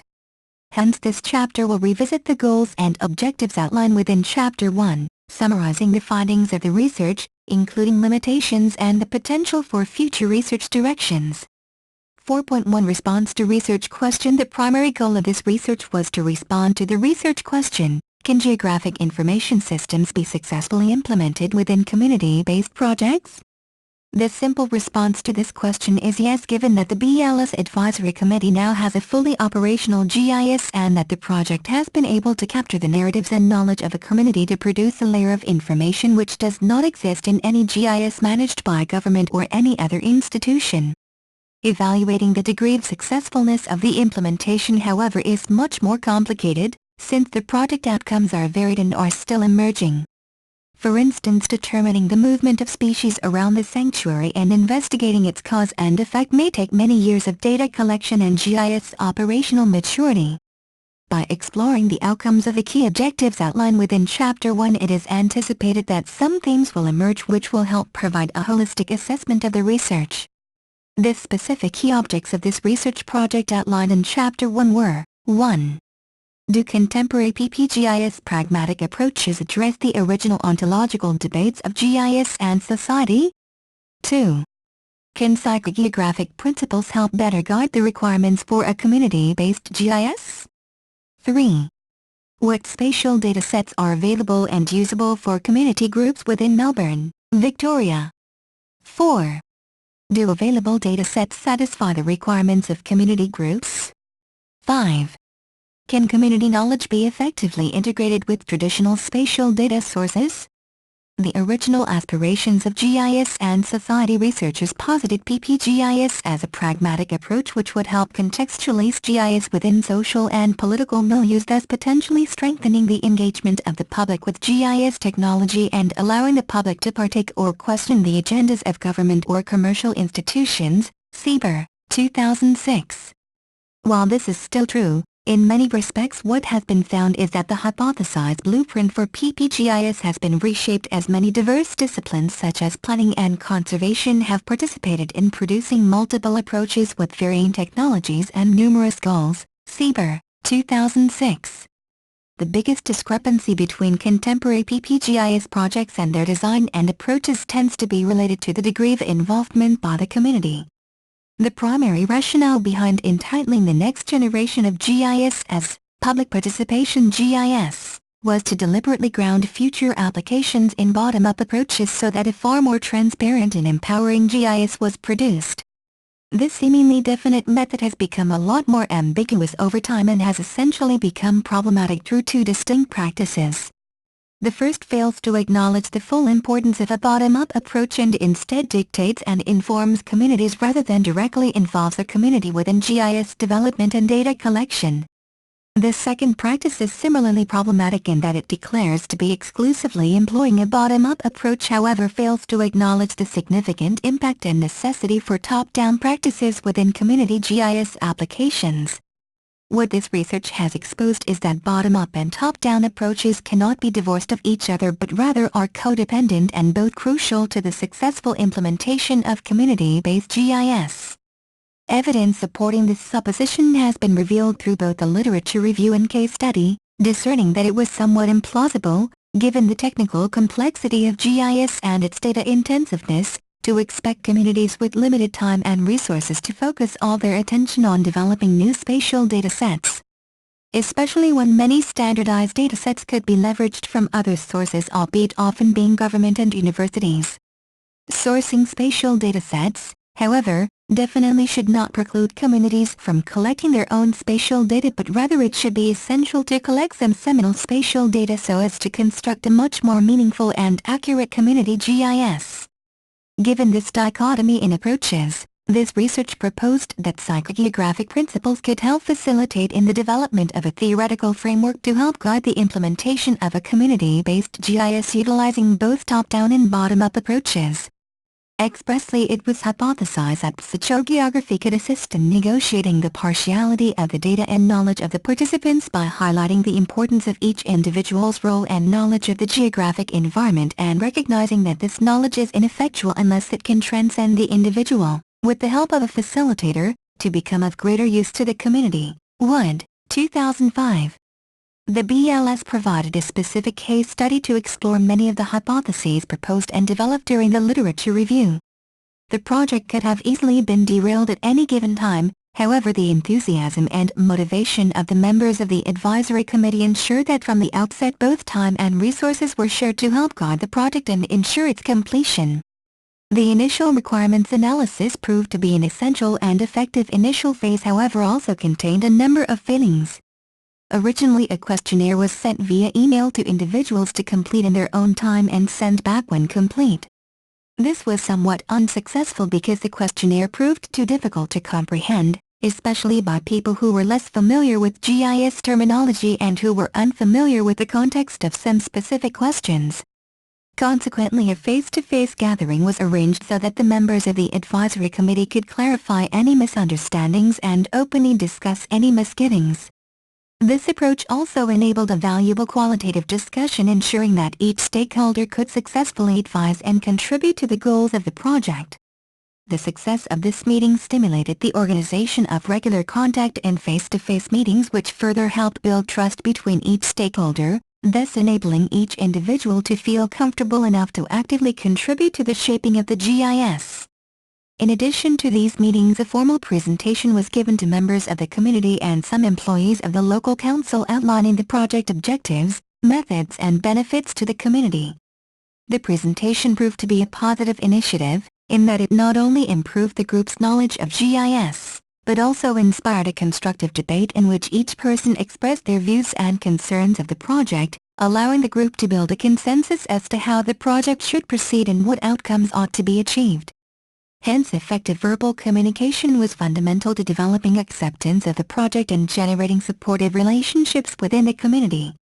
During these discussions, many of the data requirements were established and the decision was made to leverage as much data as possible from external sources such as Australia's SDI.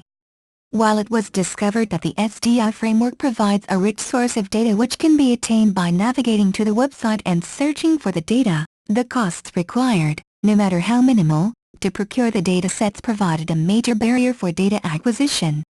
Investigations also discovered that the SDI lacked localized data sets. For instance, there was no accurate data presenting the many BLS walking paths. Additionally, the overgeneralization of features such as the waterways meant that these features had to be recaptured and re-represented. While this ensured a more accurate GIS was produced, it also meant that much time and effort was spent co-opting data sources instead of dedicating the majority of resources to capturing specific community knowledge such as vegetation locations. Finally, it was noticed that there are currently no feedback loops into the SDI, which means that hypothetically the BLS Advisory Committee could not upload their captured or improved data sets so that other groups requiring similar local data sets would not have to exert the same effort recapturing local data or modifying government data sets. From the commencement of the project, it became extremely clear that the members of the advisory committee had high expectations of what the geospatial technology would be able to deliver in terms of high positional accuracy. In that sense, there was quite a bit of education required to clarify the various grades of GPS technology available for use and the kinds of precision the technology could achieve. Furthermore, the type of terrain and existence of dense tree cover and other air-producing features within the BLS also exacerbated the possibility of high positional accuracy using GPS, which also needed to be related to the advisory committee. Despite this, The advisory committee's motivation to learn and actively contribute to the project was exemplary and can be traced to their interest in applying GIS and GPS technology to their activities for a long period of time. The method employed of roaming the sanctuary in small groups noting the locations of vegetation and specific attributes was seen as very much analogous to the situationists derive in which they drifted through the space conscious of an objective and destinations yet were drawn by the attractions of the terrain and not limited by what it had to offer. For instance, on many occasions the advisory committee came across species which they did not expect to and in the end were important to the overall vegetation survey. In this sense it was found that the use of GPS was not capturing and producing data which had been mediated by the agendas of the state but rather had been used to express the stories and interpret the knowledge of the advisory committee. In this way GPS was able to combine the objective and omniscient discourse of cartography with the subjective, grounded experience of the user. Quan, 2007, 26. What became obvious during the requirements analysis, and throughout the project, was that the requirements by the advisory committee was for a fairly simple, static GIS which could act as a geographical repository of information, rather than a multimedia or internet-based GIS which would possibly have enabled far greater community access and spatial knowledge inclusion. The goals and fears around privacy were obviously a major factor in this decision, but just as interesting was the requirement for an easy-to-use and low-maintenance GIS rather than a highly sophisticated analytical and visualization tool. Hence the curatorial approach to community-based GIS must consider the specific needs of the public rather than assuming all users want or expect rich multimedia maps and representations. In contrary, these sorts of approaches may actually hinder a novice GIS community from taking full hold of a GIS if more creative approaches affect the cost, usability and appropriateness for a diverse community group. It was also discovered that the curator plays a critical role in the development and limitations of spatial metadata. For instance, it was deemed imperative that the collected spatial data have associated metadata in terms of producing informal narrative descriptions of the data that could be easily understood by current and future users. By checking the interpretation of data collected with the perceptions of the advisory committee, the quality and rigor of the GIS was greatly improved. By having the advisory committee diagram their mental maps, it further facilitated inclusiveness as well as augmenting everyone's own learning, self-reflection and action as well as transforming the GIS into a tool more recognizable by the local community. Kindon et al., 2007. 4.2 Limitations of the research. One of the key limitations of the research was the application of one case study to investigate the developed research paradigm. The use of a case study did however ensure that many presumptions made in the literature review were debunked because of the pragmatic nature of the activities of the community group. In this regard, it would be interesting to see whether the same conclusions would be reached had additionally case studies been performed with other community groups with different motivations. By having only a select number of members of the advisory committee contribute to the requirements analysis phase, there is no doubt that the requirements garnered only reflected the motivations of select few with a similar agenda. On reflection, it would have been interesting to include members of the council and some individuals from the wide community in the initial analysis phase to establish whether any other requirements were determined pertinent to the development of the GIS. A significant hindrance to data collection was the necessity to record the location of species during specific time periods. In general, much of data collection was limited to late spring, when the vegetation was flowering, ensuring that vegetation could be more easily discovered and identified. This constraint meant that much of the data collection had to be completed toward the beginning of the project before the majority of the literature review was completed and while the requirements phase was still progressing. If the data collection had been allowed to occur slightly later along the project timeline, methods such as data dictionaries could have been established, allowing for a much more efficient data collection to be performed and less data editing to be done post-collection. Given that the BLS contains a heavy concentration of remnant vegetation, including large species which provide a thick forest canopy, the use of GPS to record the location of some features were highly likely to have increased positional errors. Given that this particular project did not look at GPS error correction in depth, there is a chance that some positions are inaccurate. Saying that positional and accuracy information has been recorded into the metadata to signify the data capture process. Also, for the purposes of this project, high positional accuracy was not really required. Rather, positions had to be accurate enough to offer the user, when in the field, the ability to cite the species when in its general proximity. There are many open-source GIS software available for use. In fact, as stated in the case study as of January 30, 2009, the Free GIS organization, freegis.org, listed 348 GIS-related free or open-source projects available for use. Due to the size, nature and time constraints of the project, all of these GISs could not be realistically evaluated individually to determine the most appropriate solution. Instead, the research of Steinecker and Bacher, 2009, was leveraged to help guide this research on open-source software. If more time and resources had been available, it would have been much more beneficial to assess numerous open-source GIS solutions to determine the one which best suited the requirements of the advisory committee.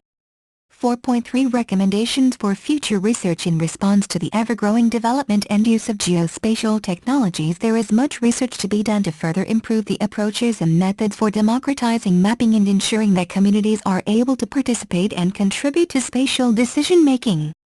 More research in the field of PPGIS and community mapping needs to continue to determine whether the implementation of traditional desktop GIS is the most appropriate technology for communities given the intensiveness of the initial setup.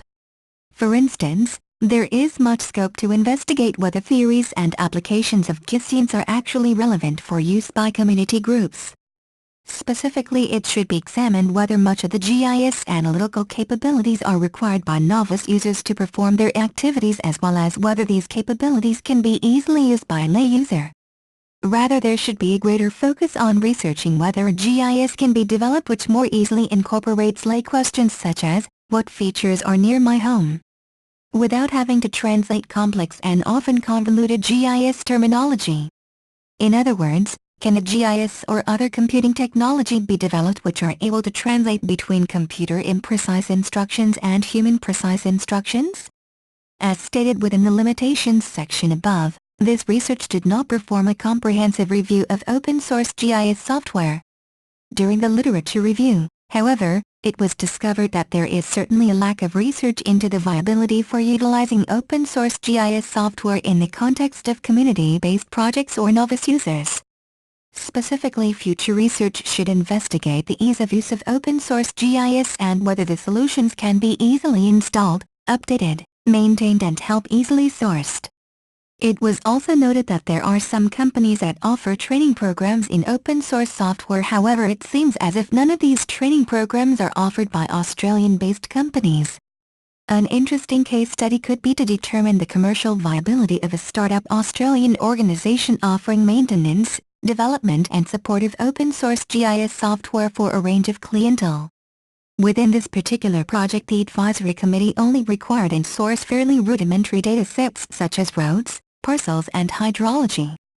However, it would be interesting to further research the effectiveness of the SDI infrastructure if other uncommon data sets were required, and whether these data sets met the objective of the community.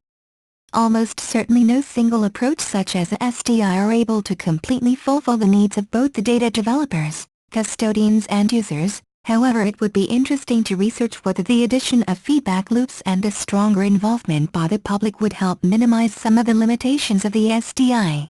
Overall, much research still needs to occur to determine innovative methods to better support diverse users to find, acquire and modify data to suit their unique needs as well as contribute to spatial data sets. In addition to the SDI feedback loops, there also needs to be more theoretical and pragmatic research done into the potential role Australian human sensory systems could potentially play in environment and urban monitoring. In other words, what frameworks can or need to be fostered to enable local communities, without formal credentials, to perform valid and reliable research in accordance with government expectations or within the canon of science. Examining the limitations, validity and benefits of assembling masses of volunteered information from diverse citizens could also prove beneficial. Given that the BLS is approximately 75 acres, 30.4 ha, in size and contains much biodiversity and wildlife, it can be considered an extremely important and significant environment asset of Melbourne. As such, there is much scope for ongoing research to be completed using the BLS as a case study. Using this initial research and GIS development, researchers could continue to upgrade the functionality of the GIS or perform new studies regarding the wildlife or vegetation, adding the collected data to the already established GIS. It is hoped that from this initial case study a burgeoning relationship between the community, RMIT and government can continue well into the future. 4.4 Conclusions. Despite their many limitations, maps are still the preeminent method for organizing and visualizing spatial information. For this reason, GIS use can be a constructive method for facilitating communication and subsuming the wider community within the spatial decision-making process. Carver, 2003, Gonzalez et al., 2008, Wilson, 2005. Given the extent of PPGIS research and projects being undertaken globally, it is safe to say that many projects are addressing the original ontological underpinnings of GIS and society by developing GISs that make spatial decision-making data and tools available to non-traditional users.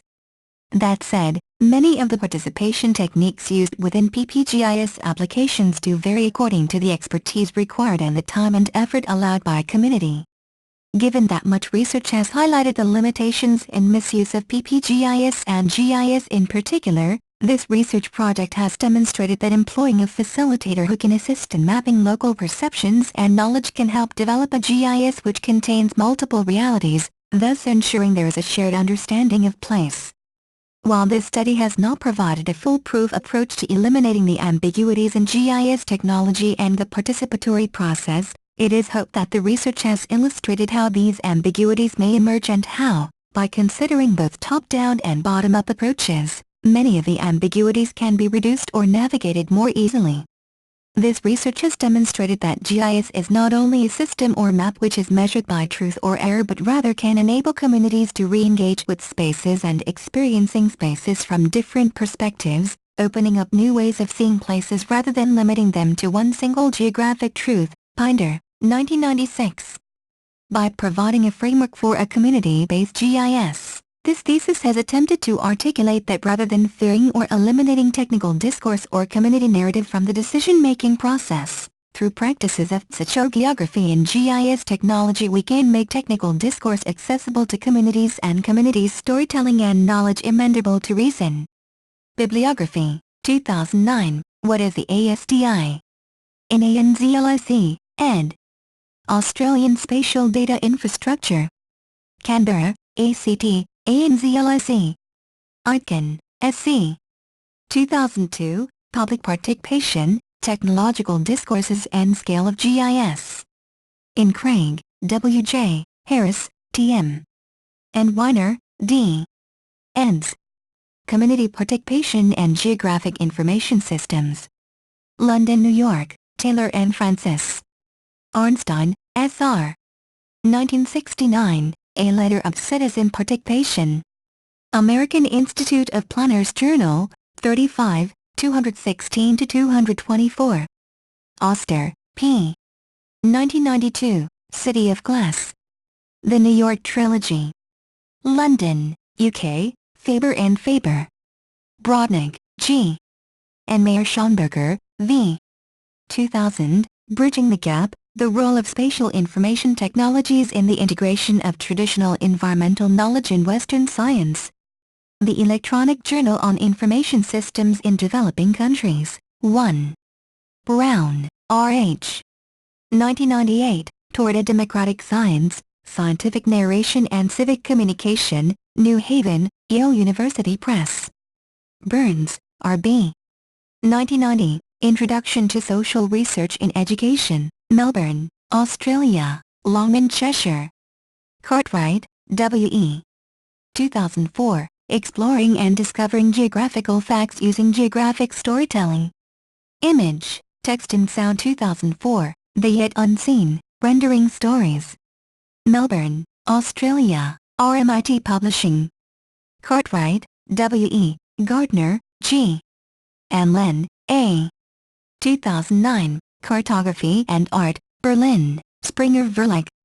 Carver, S. 2003, The Future of Participatory Approaches Using Geographic Information, Developing a Research Agenda for the 21st Century. Urban and Regional Information Systems Associations, URISA, Journal, 15, 61-71. Ching, KT. 2008, Introduction to Geographic Information Systems, Boston, McGraw-Hill. Council, WC. 2009, Blackburn Lake Sanctuary Advisory Committee. In Solution, A. ed. Coverley, M. 2006, Geography, Harpenden, Pocket Essentials. Cox, K.R.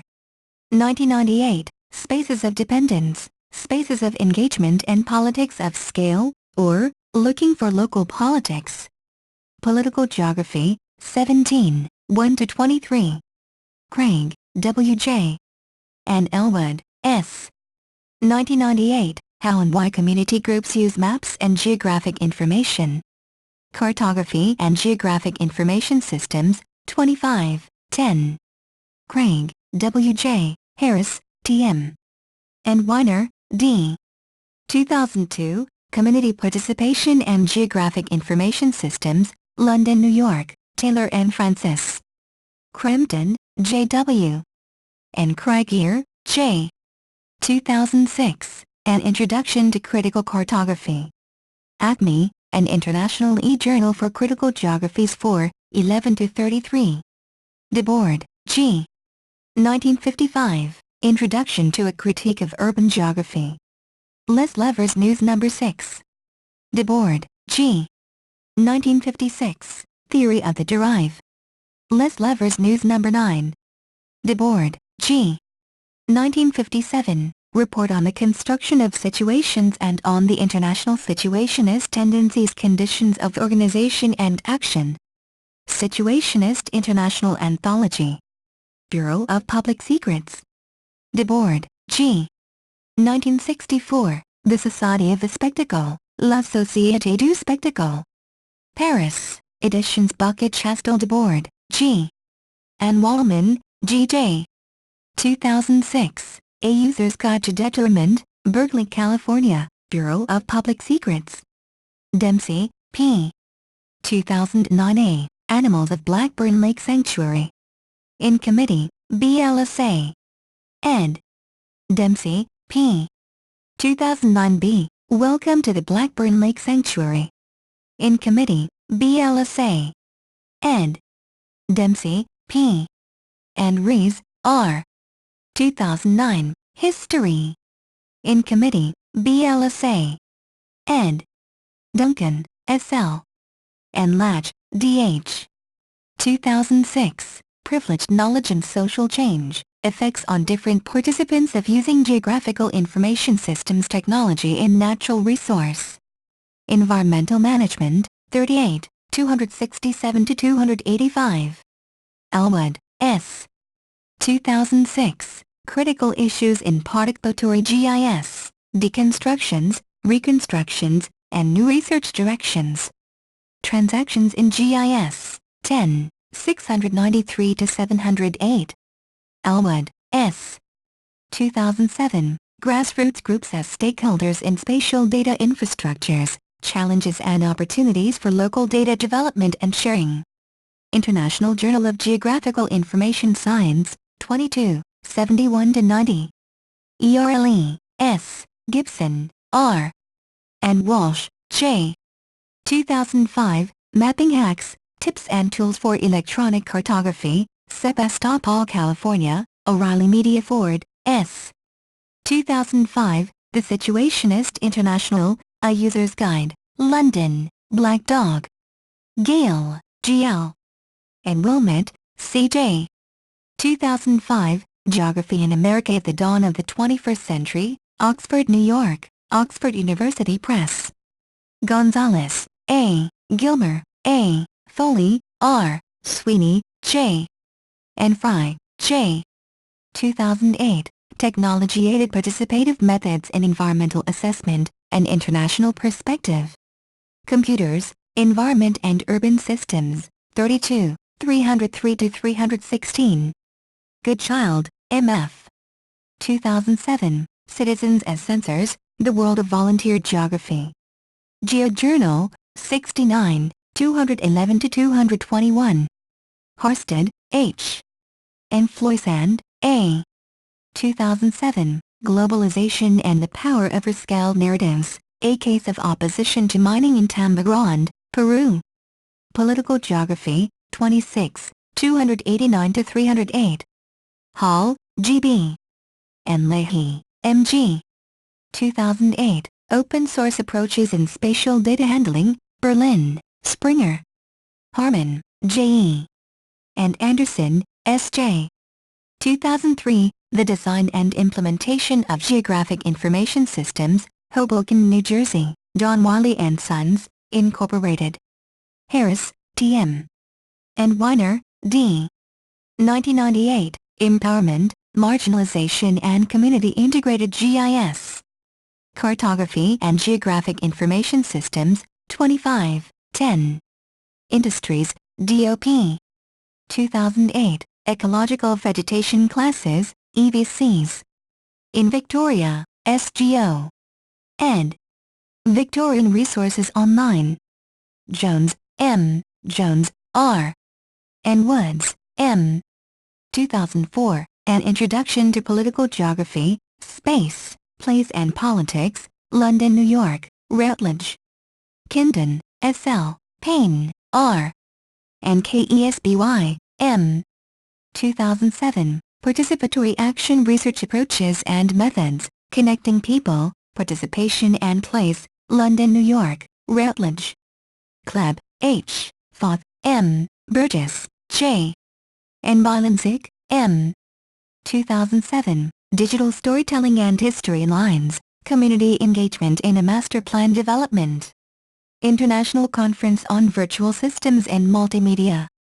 Brisbane, Australia. Nab, K. 1995, Situationist International Anthology, Berkeley, California, P.O. Box 1044, Berkeley, California, 94701, Bureau of Public Secrets. Nab, K. 2006, Situationist International Anthology, Berkeley, California, Bureau of Public Secrets. Nig, L. and Cope, M. 2006, Grounded Visualization, Integrating the Analysis of Qualitative and Quantitative Data through Grounded Theory and Visualization. Environment and Planning A, 38, 2021-2037. Krisa, J. 2006, Curating Immateriality, The Work of the Curator in the Age of Network Systems, Brooklyn, New York, Autonomedia. Kwan, M. 2002, Is GIS for Women? Reflections on the Critical Discourse in the 1990s. Gender, Place and Culture, 9, 271-279. Kwan, M. 2007, Affecting Geospatial Technologies, Towards a Feminist Politics of Emotion. The Professional Geographer, 59, 22-34.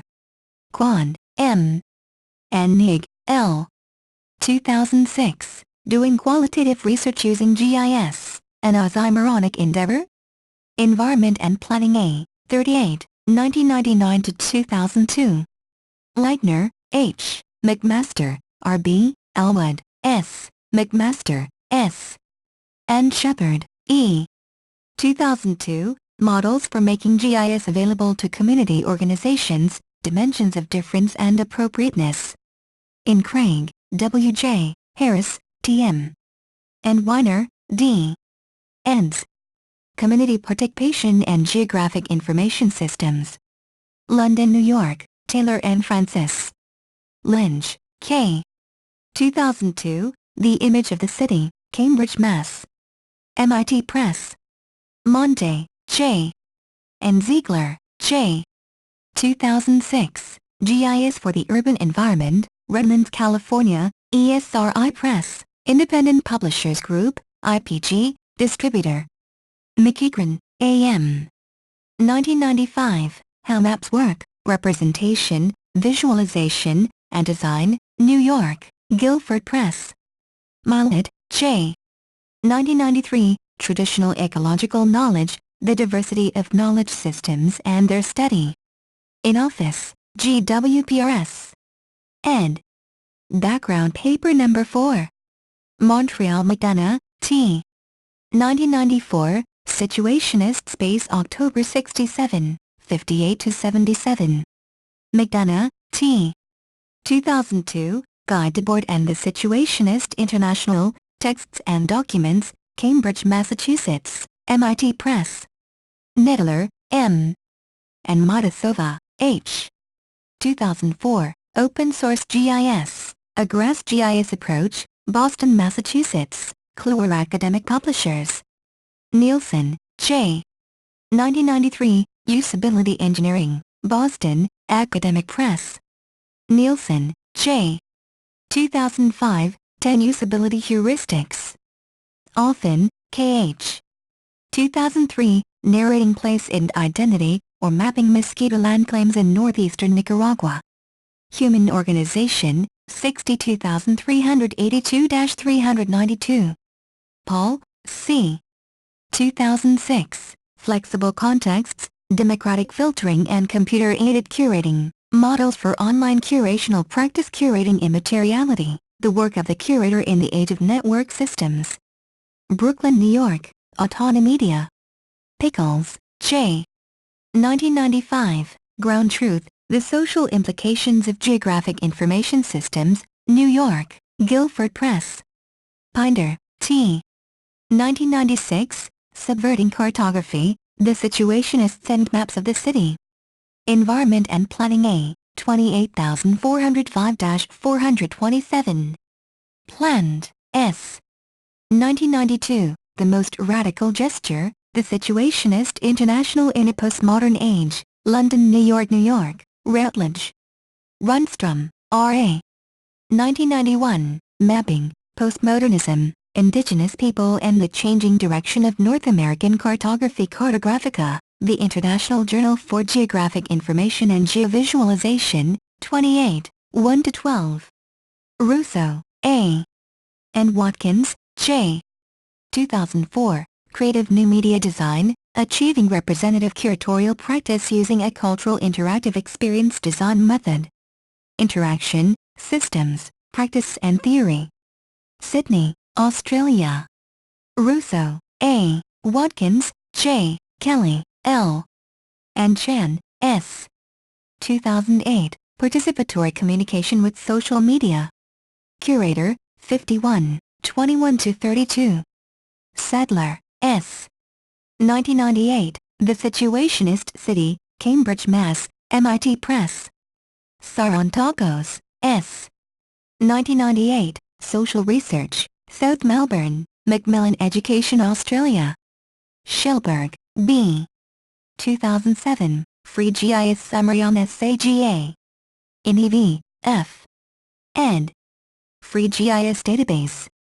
Innovation GmbH. Schellberg, B.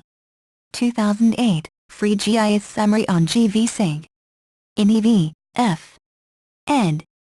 Free GIS Database. Innovation GmbH. Schellberg, B. 2009, Free GIS Summary on Quantum GIS and EV, F. ed. Free GIS Database. Innovation GmbH. Schlossberg, M. and Schuford, E. 2005, Delineating Public and Participation in PPGIS Urban and Regional Information Systems Associations, URISA, Journal, 16, 15-26. Scholes, T. 2006, The Participatory Challenge. Curating Immateriality, the work of the curator in the age of network systems. Brooklyn, New York, Autonomedia. Schroeder, P.C. 1996, Criteria for the Design of GIS/2. Specialist Meeting for the NCGIA Initiative 19, GIS and Society. Siebold, W.G. 2002, Vertigo, Frankfurt, Vintage. Sieber, R.E. 2000A, Conforming, to, the Opposition, the Social Construction of Geographical Information Systems in Social Movements. Geographical Information Science, 14, 775-793. Sieber, R.E. 2000B, GIS Implementation in the Grassroots. Urban and Regional Information Systems Associations, URISA, Journal, 12, 15-29. Sieber, R.E. 2006, Public Participation Geographic Information Systems, a Literature Review and Framework. Annals of the Association of American Geographers, 96, 491-507. Sieber, R.E. 2007, Spatial Data Access by the Grassroots. Cartography and Geographic Information Science, 34, 47-62. Steinecker, S. and Bacher, E. 2009, An Overview on Current Free and Open Source Desktop GIS Developments. International Journal of Geographical Information Science, in Press. Tallinn, E. 1999, Constructing Neighborhoods from the Bottom Up, The Case for Resident-Generated GIS. Environment and Planning B, Planning and Design, 26, 533-554. Tallinn, E. 2000, Bottom-Up GIS, a new tool for individual and group expression in participatory planning. Journal of the American Planning Association, 66, 279-294. Telek, D.L. and Shapiro, T.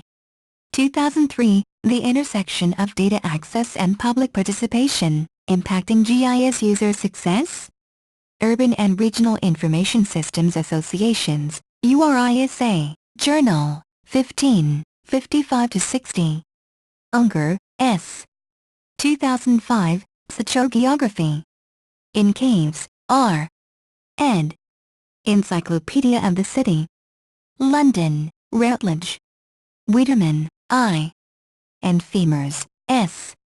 1993, Public Participation in Waste Management Decision-Making, Analysis and Management of Conflicts. Journal of Hazardous Materials, 33, 355-368. Wilson, M. 2005, Implications for Public Participation Geographic Information Science, Analyzing Trends in Research and Practice. Department of Geography. Seattle, Washington, USA, University of Washington. Wood, D. 2005, Public Participation Geographic Information Systems. URISA Conference on PPGIS, Cleveland State University. Thank you for taking your time to listen to me. I hope you enjoyed learning about benefits and constraints of using Geographic Information System, GIS, benefits and constraints for the application of a Geographic Information System, GIS, as much as I did. Kindly remember that you can get a custom, plagiarism-free essay at A9AYTZ for as little as $10. The link is in the description. See you next time.